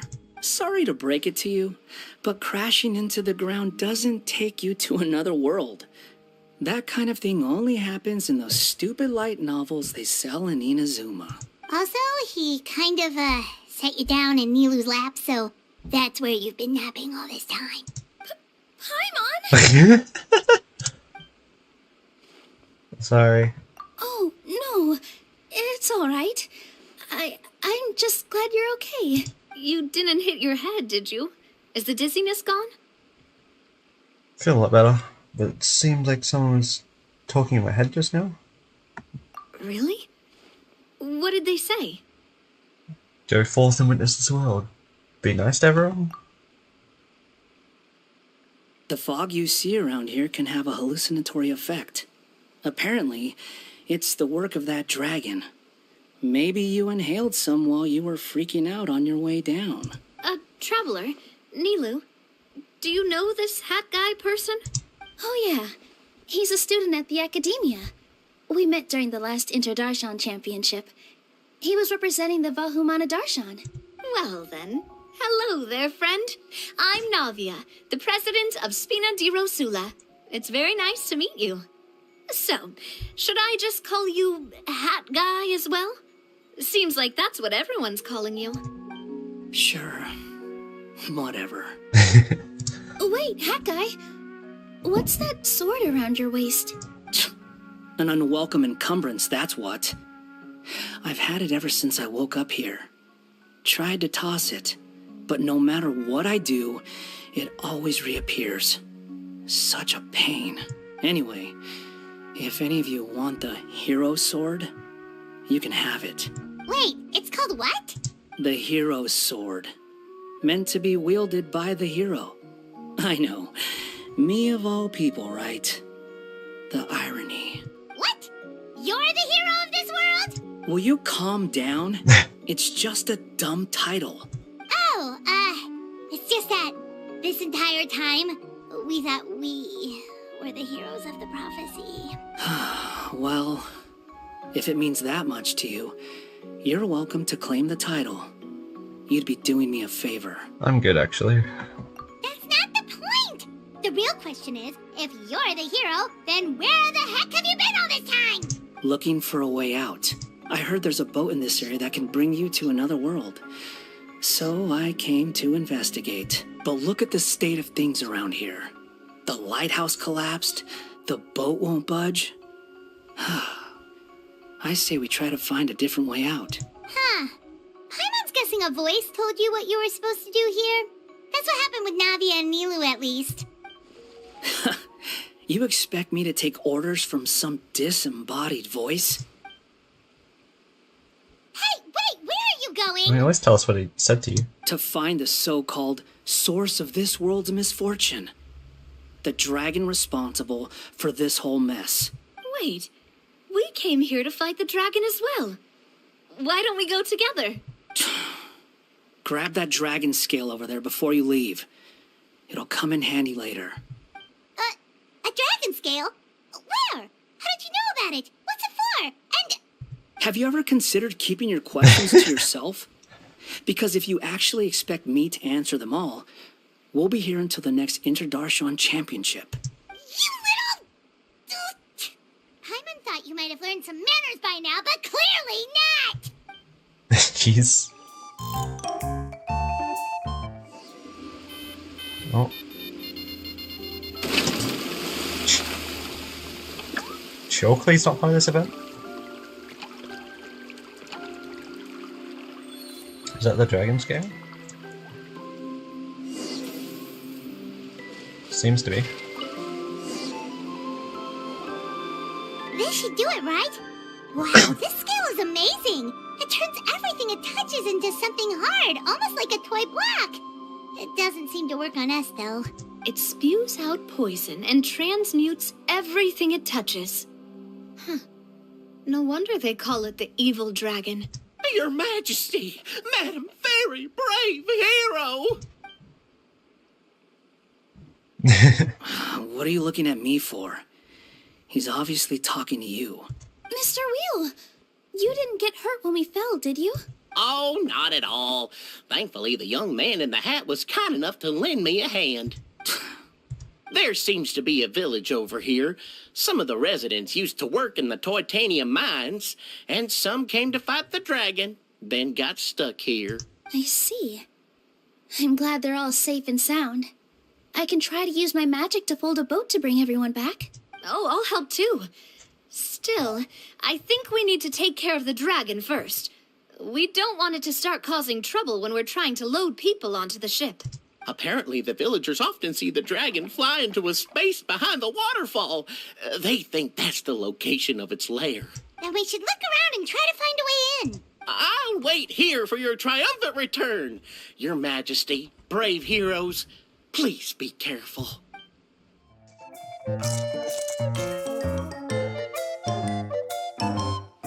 Okay. Well, we made it. But with the force of this waterfall, there's no way we're getting through. Quick, take out the dragon scale.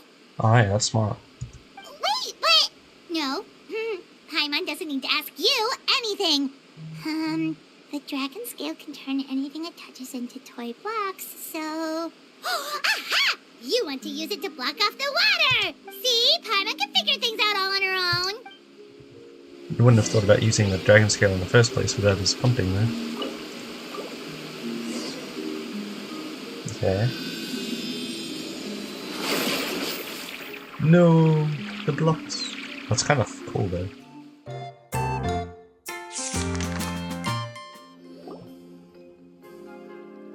Oh. Do I have to swim through that? Or is that dangerous? What's wrong, Milu? Oh, nothing. It's just... I sensed a very powerful magical signature just now. Huh. Guess this is the dragon's lair after all. Huh? When did you put your hat on? Well, we're getting ready to fight, aren't we? I feel more comfortable in my regular outfit. Hat Guy also put away that sword around his waist. Should have never had to use this thing to begin with. Do you need to do anything to prepare, Traveler? Paimon's getting kind of nervous seeing everyone else serious like this. Nah, I'm good. Oh, looks like we're not the first ones to make it in here. Charge, we'll beat that evil dragon for sure this time. Charge! Wait, hold on! Let's fight the dragon together! Not being very smart. Come on, let's try to catch up. Maybe we can catch up. They're not that fast. Ooh, what's that sound? Is it an earthquake? Where'd they go? Reckless idiots.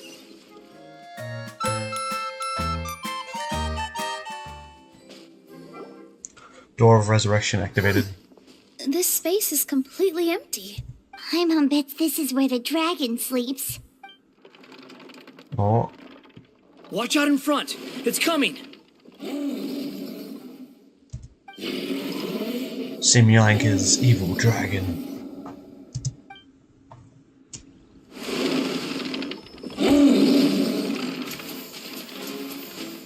Whoa! Whoa! That dragon is huge! And it just attacked us without warning! This really feels like a Paper Mario, Yoshi's Crafted World kind of game.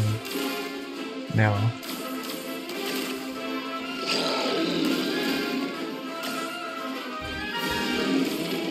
Just three-dimensional though.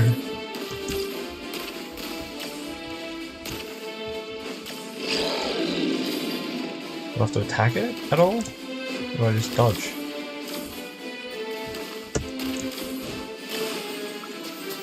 Go! There's something inside it. Can you place a bomb inside its mouth?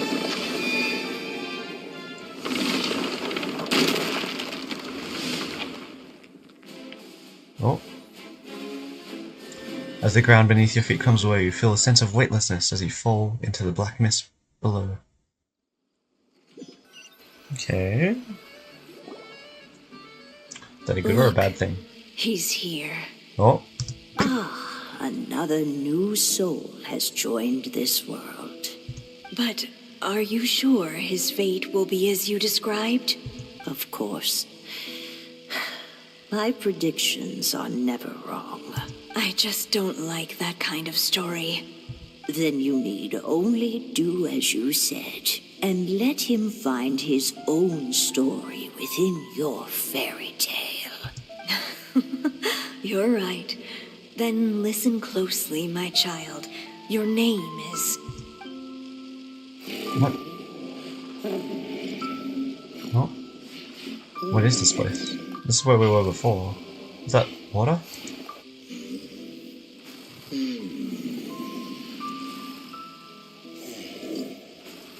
We were here earlier. Oh, I mean not today, but... I'm the dragon.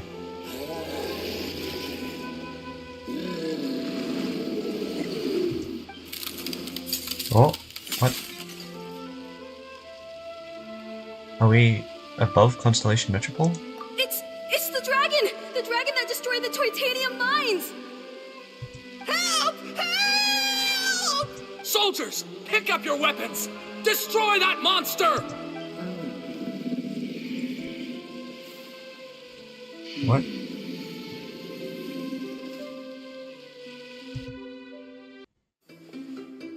Oh, we woke up.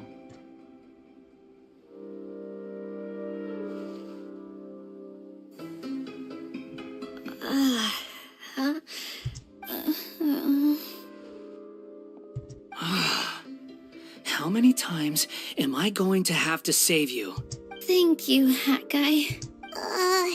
Paimon still feels dizzy. Hey, did any of you also see something strange? It was like we were witnessing... The dragon's memories. Sounds like we all saw the same thing just now. Well, we definitely saw a different side to the story. Watching it all unfold, Paimon couldn't help but feel bad for the dragon. This world might be a lot more complicated than we thought. The next time we encounter the dragon, how about we try talking to him instead of fighting? That sounds like a good plan. But maybe we should figure out where we ended up first. Huh. If the world above is a fairy tale realm, then maybe we've fallen into the next page of the book. Just keep walking and don't fall behind. Hey, wait for us! Wow, this place looks a lot different from the dragon lair.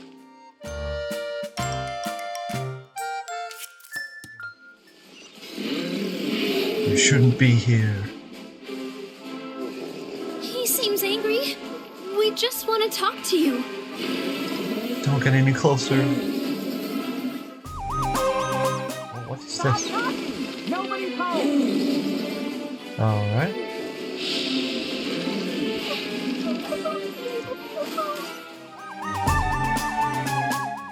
Our home! It was destroyed by that evil dragon! Oh. The stars! It flew away with the Metropole stars! Oh no! So much stuff's getting cut off. Eaten by the dragon? The dragon just dropped us off here? Hat Guy! You're getting too far away! He's just up ahead. Is he trying to lure us somewhere? Well, I'd say we were the ones who backed him into a corner.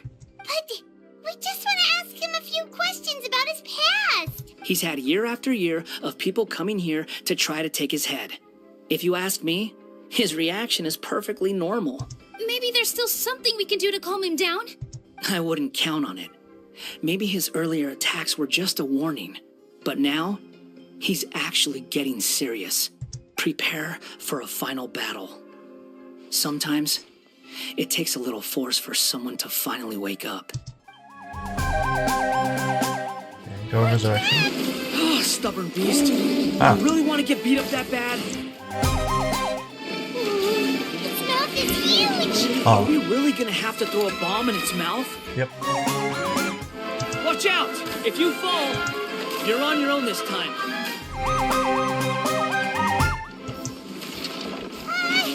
I doesn't think it's gonna calm down.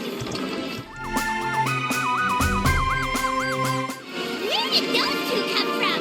Oh, there's more dragons now. Don't get hit! Look, there's a bomb over there. Just like before. Throw the bomb right into its mouth. What are you waiting Alright, we got it, we got it. It's fine. Open, now's our chance. 2 out of 3, as per normal rule, I will assume. Now's our chance. Wait! I also, we don't want to kill it, so maybe not the third time. Is he communicating with Wanderer? With Daniel? Are we inside the black mist? You are. Don't let him say his words. Are you sure you want to create this child, Em? Even after what I told you about his fate? One of the mages, I'm assuming. He will be abandoned by his creator, and eventually... I know, Bee. You've told me already. That sad story with the disappointing ending.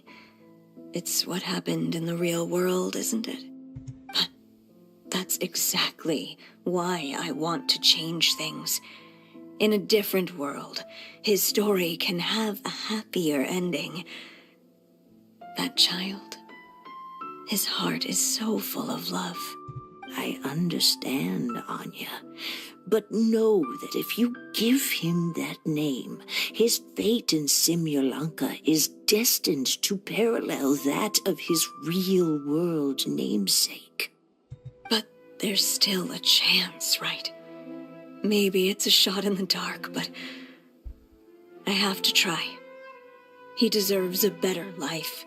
Although, he might need the help of others when the time comes. All right, my dear. The choice is yours. Since you're so persistent, let me tell you a secret.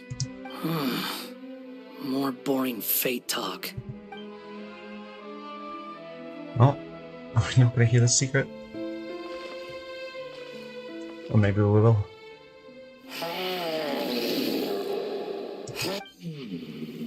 Oh, I'm sorry, my child. Unlike my friends, I don't have a long time to live.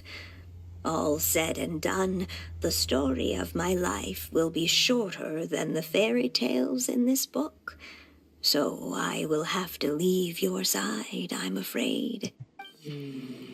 It's okay. It's okay. Once I'm gone, I will become a star in Simulanka and watch over you from above. If you ever feel lonely, just look up towards the sky.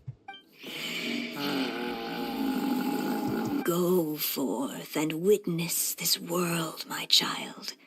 Make sure to be nice to everyone. You'll meet good friends one day. I'm sure of it. That is my wish for your future. As for this world, I leave it to you.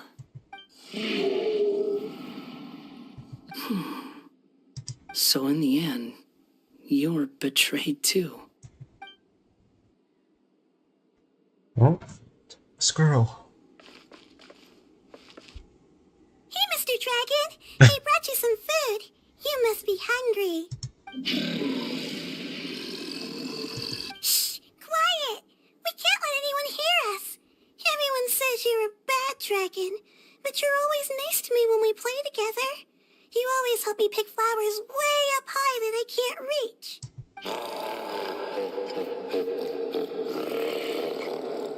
Long rose. It's okay. Just keep hiding here, and tomorrow I'll... Oh no, my child! Help! Somebody help me! Save my child! The dragon's trying to kidnap her! No, Mom! It's not like that! Listen to me!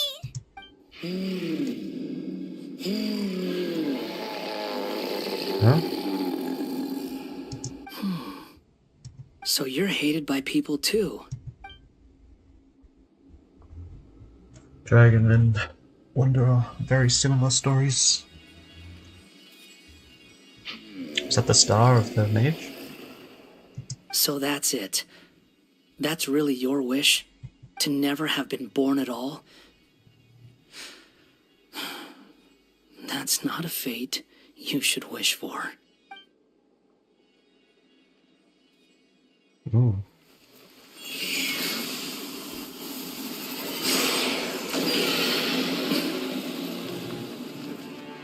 Nobody can define who you are, or deny the true feelings of your heart. Now remember your name. Durin. Oh.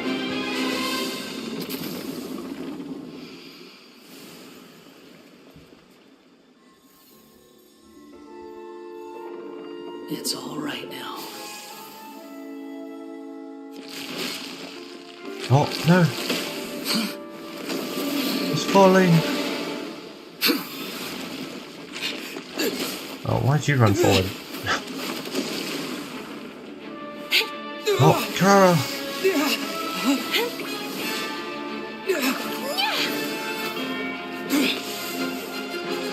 Is Kara gonna make it? Watch out! Oh, yep, alright.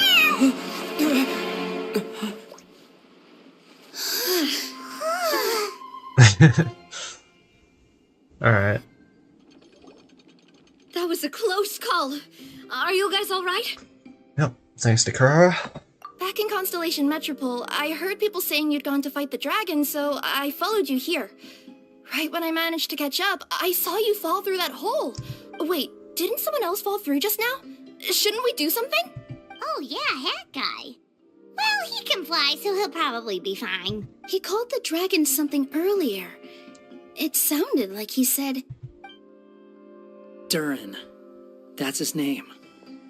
Oh, Hat Guy, you're okay.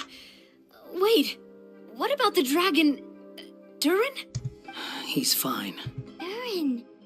Oh, wait, that's the name of the dragon from Dragonspine, right? The one that became a part of the mountain after being slain by Dvalin? Wait, really? If Paimon remembers correctly, it was created by... Gold Rhine-Daughter. Right! It was created by Rhine-Daughter! Created, you say? Huh. So, what exactly happened down there? You've been acting weird ever since the end of the fight. Not like... That was like Albedo's sibling, right? Technically. Daniel tells you about what he saw in the mist. So that's the truth about Simulanka's evil dragon. What we saw in the mist weren't hallucinations, but the dragon's memories.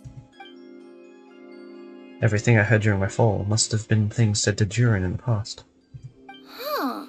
I thought it was strange. The people around the Broken Sea are clearly stranded, but I never heard any stories about the dragon attacking the village. The people we met along the way are probably workers from the Toitanium mines, or guards who came here to claim the dragon's head. Durin probably allowed them to live here because there was nowhere else for them to go. When I first came to this world, a voice spoke to me and said, You are the hero of this world. Now go forth and save the dragon. Who is the person behind this voice anyway? And why did they bring us all here? Come with me. The answer to all this can be found below. How does he carry everyone? Oh, he doesn't. He just lets us jump off. Cool. Oh! Jumped back up somehow. Is this a study? That's right. It belongs to the goddess of fate. Goddess of fate? As in one of the 3 goddesses who created Simulanka? Or more precisely, M. One of the mages of the Hexenzirkel. Hexenzirkel? As in... Sorry, Paimon shouldn't just regurgitate everything you say, it's just... It's a lot to take in! She created the story of Durin. Well, the Simulanka version at least. These records should cover most of what you want to know, including the identities of the other 2 goddesses. Read them for yourselves. Ooh. Big lore drop? Alright, we're reading this. We have the old journal. Oh, over here. By all rights, I should have been A, since A is the first and last letter of my name. But Alice overruled me on the basis of seniority and said I should be M instead because of my middle name. She really knows how to push my buttons. Still, her magic never fails to amaze me. I still can't believe she got one of my origami frogs to start talking. Why don't I write a story with origami animals as the main characters? Let's see. Once upon a time, in a magical forest, there lived a group of animals made of paper. Barbie loves looking into the future, so she used her powers to map out the fates of all living things in Simulanka. But knowing the ending in advance takes all the fun out of the story. I think I'll make a bet with her. I believe that one day the people of Simulanka will decide to carve their own destiny. Apparently, she wants to build a statue of herself in the capital city. Always looking to add some pizzazz.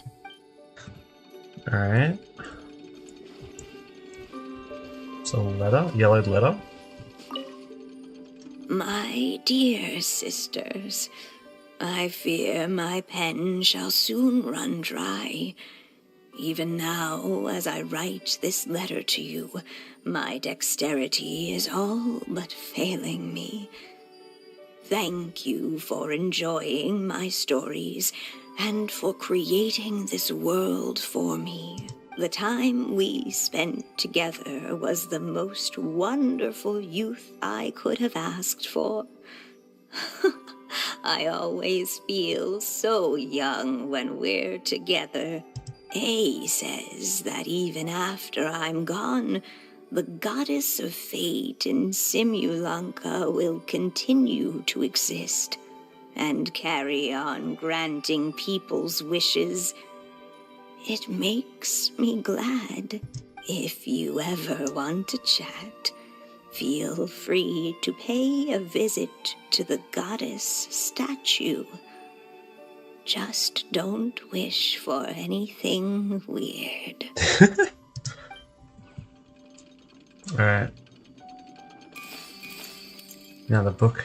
It's Simulanka Durin. And he's looking up at something. A star. Yep. I'll have to click. Okay. This must have been after M passed away. This looks like a mine.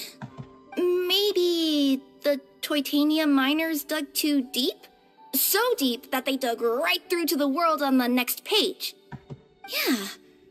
Now that you mention it, this miner's lamp looks really similar to the star on the previous page. The Forest of Blessings.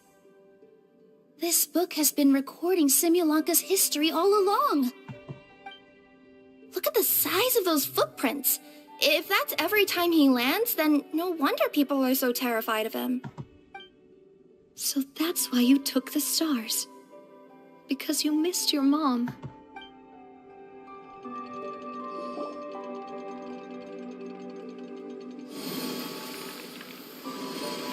Oh,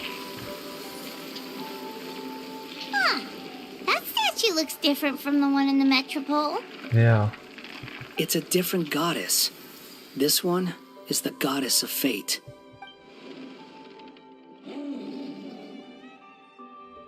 Is that Durin? It's all right now, Durin. Nobody here wants to hurt you. I don't understand. Oh. Why would you say that? I'm the one who hurts people. Don't say that, Durin! Paimon made a mistake. She was wrong about you. But it's nice to talk, isn't it? Now that we've all calmed down? No, it's pointless. Maybe you're willing to talk to me, but the world above is still terrified of you. So that's why you made that wish? So stupid. Hey! Anyone with eyes can see that all you want to do is get along with everyone. You just want to make friends, people to play with, to talk to. People who accept you, or at least accept your apology. That may be true, but I'm not sure the people of Simulanka are prepared for such a gigantic next-door neighbor. Oh, you've never hurt anyone. Heck, the idea never even crossed your mind. Sure, you scared a bunch of people half to death, but that's only because they had no idea what kind of dragon you really are. Yeah. If you had a heart-to-heart with them, I'm sure they'd come to understand you and see your point of view. What's the point? As long as I'm cursed with this body, I'll never be able to live alongside them. Everything I touch will turn into toy blocks. Anywhere I set foot, reduced to a barren wasteland. Is there no way for them to coexist, even if they come to an understanding? The curse. Huh? Nilu? Is it your true wish to live side by side with the people of Simulanka? Yes, it is. Then close your eyes and make a wish to the goddess of fate. We will help make your wish come true. Huh? But how? Just trust me.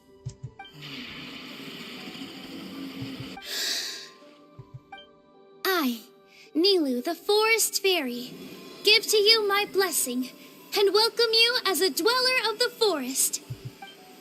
Wait, that's... May everyone accept you as one of our own. And may the Forest of Blessings be a place you can call home. I, Navia, King of Constellation Metropole, give you my blessing. I grant you citizenship to my kingdom. Oh, me too. As the, Nekomata in Boots of this world, I give you my blessing too. The rays of light, they're coming together. Wait, what's going on? This must be the magic power of words. I, the hero of this world, give you my blessing. I recognize you as a resident of Simulanka. May you find acceptance in this world. Also, speaking as someone who'd like to be your friend, I wish you all the best for the future. Daniel.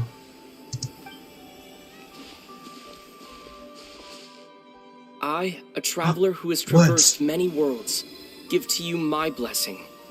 May you find friendship and goodwill, no matter where you go. Mom.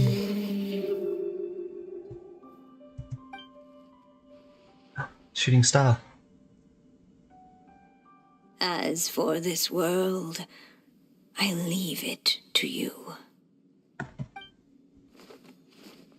Oh. Huh? What? Why are you all staring at me? Huh? My claws are these my claws? And my wings? Oh, my tail? Does this mean... Wow, you look so cute. Quite a radical transformation. Not that there was anything wrong with the way you looked before, of course. It's just, you get what I mean. How do you feel? Are you happy with your new appearance? Does anyone have a flower with them? Or even just some water or paper from this world? Oh, I do actually. Here you go. Well, They're not changing. I can touch things without changing them. yay! Great! One more flying friend for Paimon. Now the residents of Simulanka won't be scared of you anymore. But what about all the things that I did before? That's simple. Just go out there and atone. You could fill in the footprints you left on the ground, or help the people around the broken sea get home. Okay. And you'll come along and help me, right, Hat Guy? Huh? Why would I do that? Because you said you wanted to be my friend. You little... Gah. Well, maybe I spoke too soon. Huh? But I thought... All right, fine. I'll go with you. Really? Yes, really. Lying to you would be no fun anyway. Oh, thank you. You're the first friend to call me by my name. Let's go back up. I'm about to suffocate down here. Oh, it feels so good to finally see Hat Guy meet his match. Don't be so insensitive. Yeah, okay. Paimon just never thought we'd see the day, that's all. All right, let's also head back up then. Don't be scared, Durin. We'll be right by your side. Thank you for your blessings, everyone. Oh, this is the happiest day I've had in a really long time.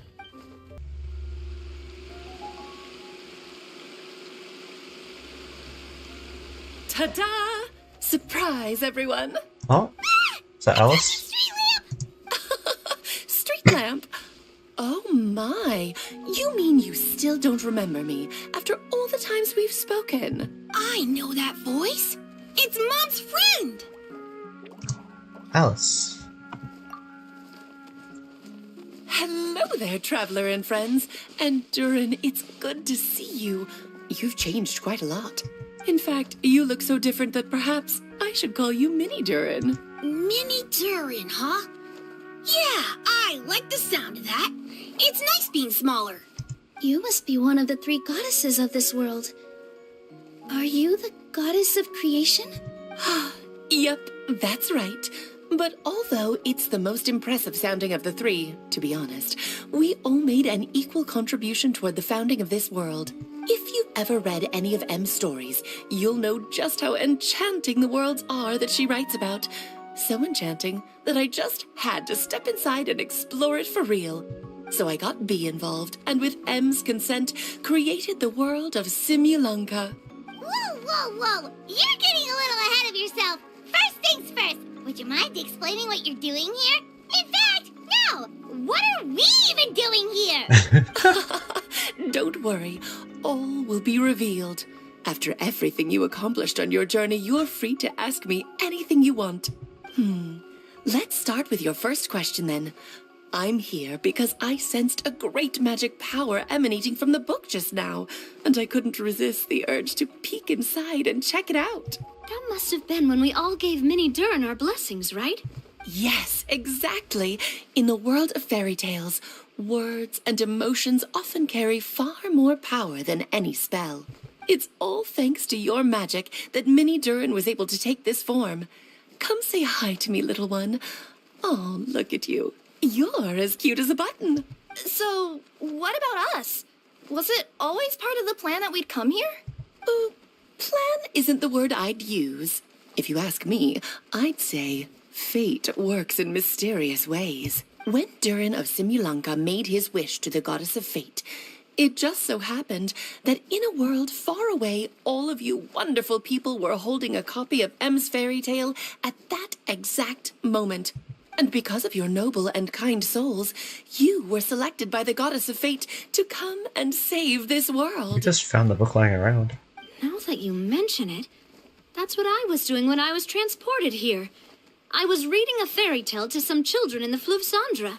I think I just, happened upon an old book and decided to use it as my pillow during a nap in a box. Wow, what a crazy coincidence. Wait, that's not right. How come everyone else got assigned to roll except us? 'Cause we were also... Yeah, that was it.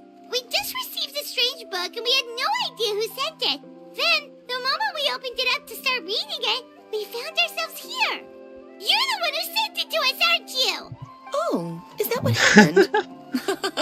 Yes, that does sound like me, doesn't it? Why did you send us here? Good question. Why indeed? Maybe I thought this was such a good story it simply had to be read by someone. As the traveler and witness of many worlds, how could I let such a beautiful place pass you by? I can sense that your blessing for Minnie Durin was a very special one. With this blessing from beyond the story, he might even be able to explore worlds outside of this one. Teyvat, you mean? That's right. In fact, back when we were first creating Simulanka, Em told us that she hoped the people of this world would one day be able to explore the wider world beyond. Every story has an ending, but if the story becomes reality, it should have the right to choose its own path. So, in other words, the predestined lives these people lead were always going to disappear one way or another. Wait, so even if the people here get to go to other worlds, surely there's gotta be a way we can leave too, right? Don't you realize you've been able to leave all along? Huh? You can either take the boat at the Broken Sea or touch the giant bookmark at the Cliff of Prophecy. All you need to do if you want to leave is focus on the place you want to go. How were we supposed to know that if you never told us? Huh, didn't I? Well, given how smart and capable you are, surely it can't have posed a huge problem for you. As for your other friends who were summoned here, if I had to guess, I'd say the Goddess of Fate probably didn't tell them about it because she wanted them to get engrossed in the story. She's Em's reflection, after all. It wouldn't surprise me if she shares Em's love for cliffhangers. Anyway, I think that answers your questions, yes? What do you all plan to do next? I'm gonna go say sorry to the people of this world. After that, I want to start protecting Simulanka, just like Mom told me to. Now we know how easy it is to get back home. Paimon's suddenly not in such a hurry to leave. Same here. It's not every day that you get to come to such a magical world. I, for one, plan to explore it a little longer. I'm glad to hear it. Maybe I should invite some other friends to join you too. By the way, Minnie Durin, I'm delighted to see you've made some new friends. I'm sure Em would be very proud of you. Now, before I depart, please let me give you a blessing as well. May your future be as rich and colorful as the stories Em used to tell. She's gone. Guess this is where the hero's journey comes to an end, huh? Ah, but it's also where a new journey begins. The adventures of Minnie Durin and friends. Huh? An adventure for me? You bet. For starters, I'd love to introduce you to my other friends in the forest. Even though there have been some misunderstandings in the past, I'm sure they'll welcome the new you with open arms. Huh? Stop looking at me. I already said I'll come with you. Whoa! Look over there! What? Wow. The stars are beautiful. Huh. I'll bet that's a gift to Minnie Durin from the 3 goddesses of this world. Oh, thank you, Mom. Until the end of the world. It's been a while since our last adventure. Oh, Paimon wonders how Minnie Durin is getting along in Simulanka. Let's go to the Forest of Blessings and take a look. Wait, Kaya and Jean? Here's your 2 magic tonics. Why, thank you, young lady. And might I add that you're looking quite lovely today. Jean, Come on, take a seat and let's have a drink. I ordered one for you as well. But is this really appropriate? I mean... Still worried about Klee? Relax. Albedo's with her. She'll be fine. Kaya and Master Jean! What are you two doing here? Oh, look who it is. The Traveler and Paimon. You must be the pleasant surprise that Miss Alice told us about. Greetings to you both. This is one place I didn't expect to run into you two. The locals here have been talking non-stop about some brave heroes who saved the world. Let me guess. You two have been up to your old tricks. Well, not just us. We only played a small part. You could say we were 2 members of the Heroes Adventure Team. Still sounds mighty impressive to me. As ever, our honorary knight is making us proud wherever they roam. Did I hear you talking about Alice and Klee? That's right. We received a letter of invitation from Miss Alice, proposing that we take Klee for a vacation in Fairyland when work dies down. I wasn't sure what she meant by Fairyland at first, but if my eyes are not deceiving me, she was being quite literal. Klee ran off excitedly as soon as we arrived. I'm a little worried about her, but Albedo insisted he would look after her while we do our own thing. We could hardly say no to such a considerate offer. So I took it upon myself to bring Jean to the nearest tavern we could find. Any excuse for a drink, huh? Well, we are on vacation. It's only fair that we get to indulge ourselves a little. You're right. I should make an effort to relax and unwind. It's what Miss Alice would want, after all. Oh, wait, Kaya? What exactly did you order from the bar? The house special, of course. Best way to get a taste of the local culture. Why are you making that face, Paimon? Nothing. Paimon's just perpetually amused by your lifestyle, that's all. Go on, drink up. Something tells me I need to tread carefully here. Let's see, it's got a lovely color, but how about the taste? Oh. The face from Kyle. I think maybe I'll pass. But it's such a shame to waste it. All right, Paimon. Well played. Well, Paimon got burned too, if it's any consolation. It's nothing personal. Oh, by the way, we weren't the only ones who got invited here. I saw Kale earlier. She didn't see me, though.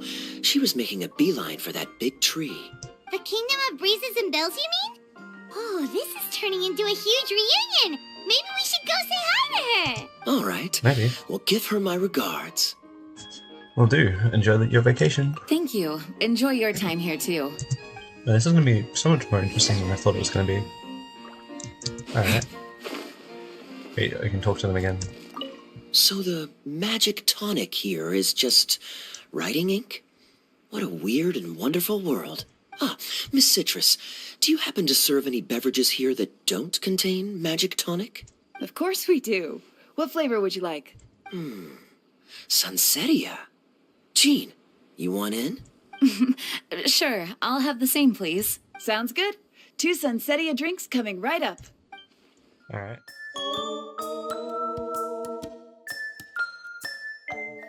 Well, I think I walked too close to Kale. The structure of the tree houses here is nothing short of amazing. I have to write it down so I can tell Master Tainari all about it later. Hey, Kale. You scared me. Traveler and Paimon, you got invited here too? Yep. Well, they sort of skipped the invitation part, but anyway, what you doing out here? Something caught your eye? Oh, yeah. I'm trying to observe and summarize the structures of the trees here, and also the animals that live here. Well, the residents, I guess? I still can't get over the fact that they're all someone's origami handiwork.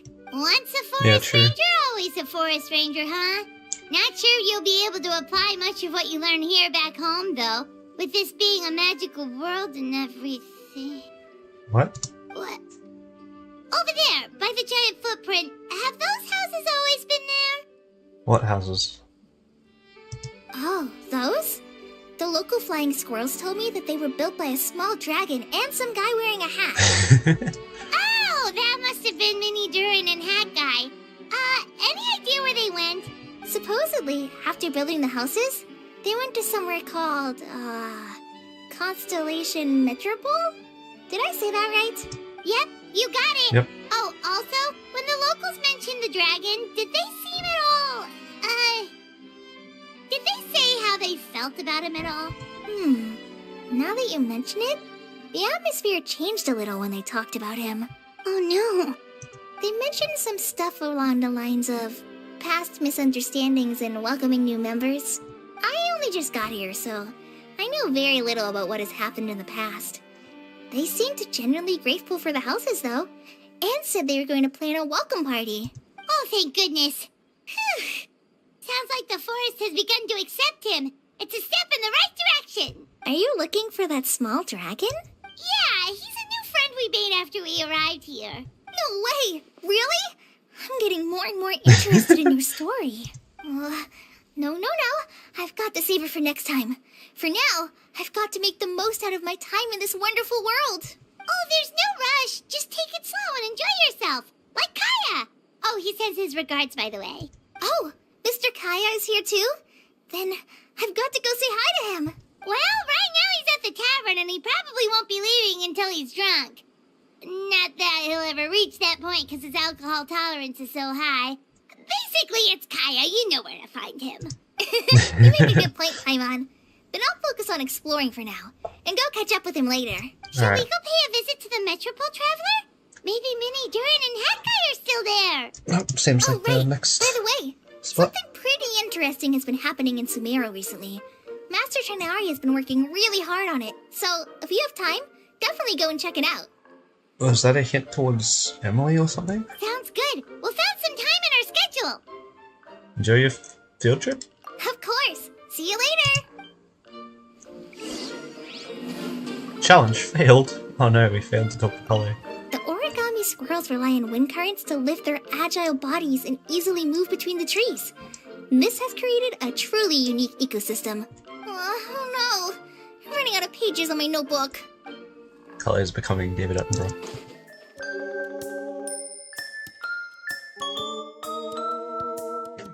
What? Are my eyes deceiving me? Nope. There is no way. I can't believe it. Hey, Mona! We heard you muttering from a long way away. What's up? Oh, is your scry glass acting up again? Oh, it's you, the saviors of this world. My scry glass is fine, but I'm not sure I can say the same about my eyes. Look at this statue. Yeah. What? Is it broken or something? Looks fine to Paimon.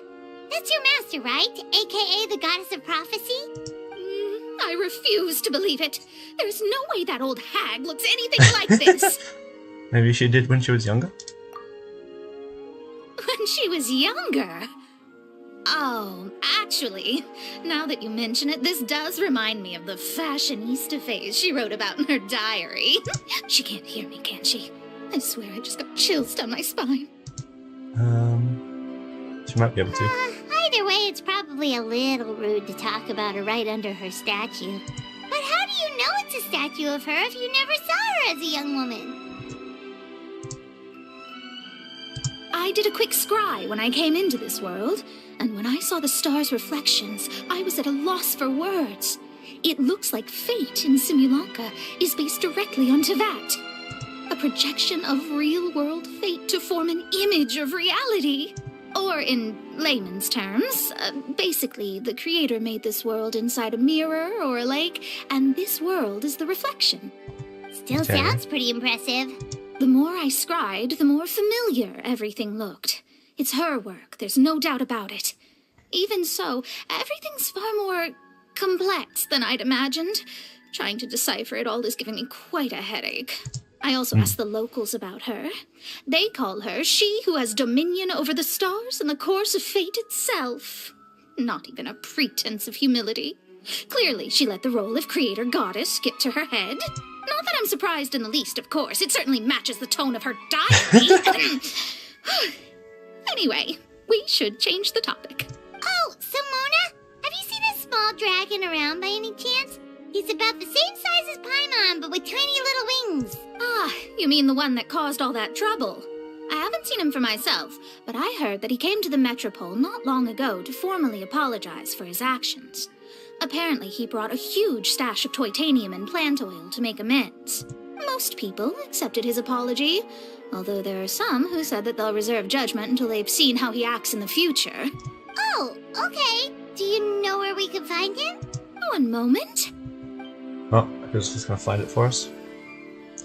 It's pretty cool.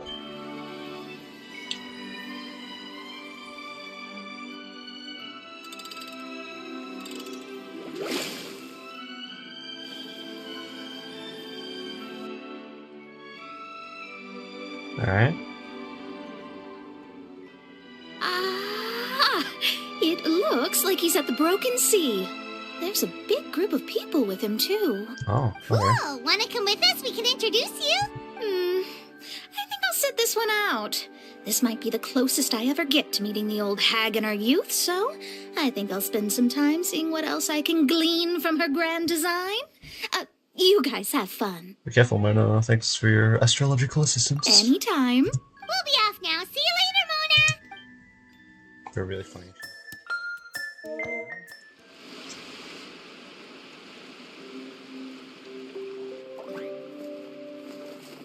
Osvaldo Hafnavines! Does thou see what I am seeing? Tell me that my all-perceiving Aug de Verurtelang deceiveth me not. Your eyes see true, mein Fräulein. Very well. Then, as sovereign ruler of the Immenachreich, I extend to you both my greetings, O Night Dragon from the land of the Thousand Stars, and his hat-wearing servant. Who did you just call a servant? What mein Fräulein means to say is, hello, it's a pleasure to meet you. Pleasure to meet you too. But Hat Guy's not my servant. He's my friend. Now you're over-explaining. Hat Guy, Minnie Durin! Found you at last. Whoa, and Fishel's with you too? Oh, greetings, Outlander blessed by the Immenachreich. How honored you are to meet your princessin beneath the stars of another sky. Clearly a decision made by fate itself. I echo your sentiments, Your Highness. Mr. Honorary Knight, Paimon! Oh, there's Klee. And Velvader, okay. So Klee might have been by herself for a second. You both look well. Hey there, Klee! Have you been having fun here? Yup, loads and loads of fun. There are so many cute animals and a magic train that was really long and a huge castle and a king lives there and everything. I've been taking Klee to see all the sights. It's been a very enriching experience. Alice's magic is truly outstanding. Yeah, Mom's amazing. Klee wants to build a great big house now, too. So, your mom and my mom were friends? Mm-hmm. Our Yep. moms are friends, which makes you my big brother. My mom used to read your mom's stories to me all the time. They were great. Big brother? You're part of the family now. Wow. Thank you, Klee. Can I go play with Klee, Hat Guy? Suit yourself. Albedo, can I? Go on. Just don't go too far away. I'll come pick you up later. Yay! Yep. Come Alright. on, Minnie Durin. Do you want to come play with us too, Fischl? Your princessin accepts your invitation. Rejoice! Though you may be concealed by fog, still you shall have the good fortune to witness the true might of the Aug de Verurtelang. What mein Fräulein means to say is, perhaps we can all play hide and seek together. Mein Fräulein is it. Hooray! I love hide and seek. Oh, me too. Alright. Probably the first time any Durans get To to play return hide to and our seek. previous discussion, Mr. Hat Guy, you were telling me about a prophecy? I heard B talking to M. What she said was... Oh? Since you're so persistent, let me tell you a secret. Our child will one day rise from the dead. Oh. Is that Albedo's sibling? Is she saying that Dragonspine Durin will come back to life? I'm shocked. I only heard it in a memory, so don't hold me to it. Understood. My recent observations at Dragonspine lend credence to this prophecy as well. Oh. Durin's heart has slowly but surely been growing in vitality. The process is extremely slow, but the trend is clear. What should we do? To start with, plan for every potential scenario, including, of course, the worst-case scenario. I am well aware of Durin's past, and I sincerely hope that things never escalate to that point. Still, we need to be prepared for every possibility. If the prophecy is true, and Durin's heart will one day beat again, I'd like to hope that whatever rises from the dead is no evil dragon, if you understand what I mean. Kind of? But not really. Like the same thing that happened with Mini Durin? And so, when the time comes, Mr. Hat Guy, will you and Simolanka's Durin be willing to lend us a hand in our hour of need? Huh? What's this got to do with me? You saved the Durin of this world. I don't see that as a mere coincidence. If there is any meaning to be read into the actions of the three goddesses, beyond fairy tale whimsy alone, I can only boldly speculate that the fate of this reflected world may have a reciprocal effect upon our own world. Interesting. If Durin of Dragonspine will soon come back to life, we will need many Durin's help, as well as yours, given that your fates are now intertwined. Well, that's a nuisance. To be sure, it certainly won't be easy. Albedo! There's a flying paper ship over there! Can we go see it together, please? Sure. 2 seconds, I'll be right with you. Alright. Please give my suggestion some thought, Mr. Hat Guy. Hat Guy, I'm back! Huh? What were you guys talking about? Nothing. Huh. Okay then. Let's go join the others. Everyone's going to check out the new origami ship. All right. I'll be right there. You worried about Durin? Why would I be? Do I strike you as someone who cares about other people's issues? Now that it's safe to see Simolanka's Durin, maybe he'll be sympathetic to the Durin of our world. Quit trying to guess what I'm thinking. I'm leaving. Albedo was right. He needs time to think about it for himself. Ooh. Was this what takes him out of the world, though? What a lovely little boat! The forest fairy helped us make it. It's got Mini Durin on it. I just realized there's a lot fewer people around the Broken Sea now. Guess most of them have made their way back to the Metropole. Does this boat have a name? I can't see one anywhere. Huh? A name? Every boat has a name. At least all the ones I've seen before. They're usually symbolic names that represent something aspirational. Let's go with the Durin. Huh? You want to name it after me? When it's got you on it. Oh, you mean to wish Mini Durin a safe voyage as he sails into a new chapter of his life beyond this world? Your princessin approves. Let this vessel bear the name of the most esteemed dragon of the night. The Durin. Let's call it that then. Thank you, Hat Guy. Also, can I ask you a favor? Go on. Remember how Mom's friend said I should be able to leave this world? Well, I want to pay a visit to your world. Just a quick trip, can we? Huh? Is that a no? Paimon thinks that's a great idea.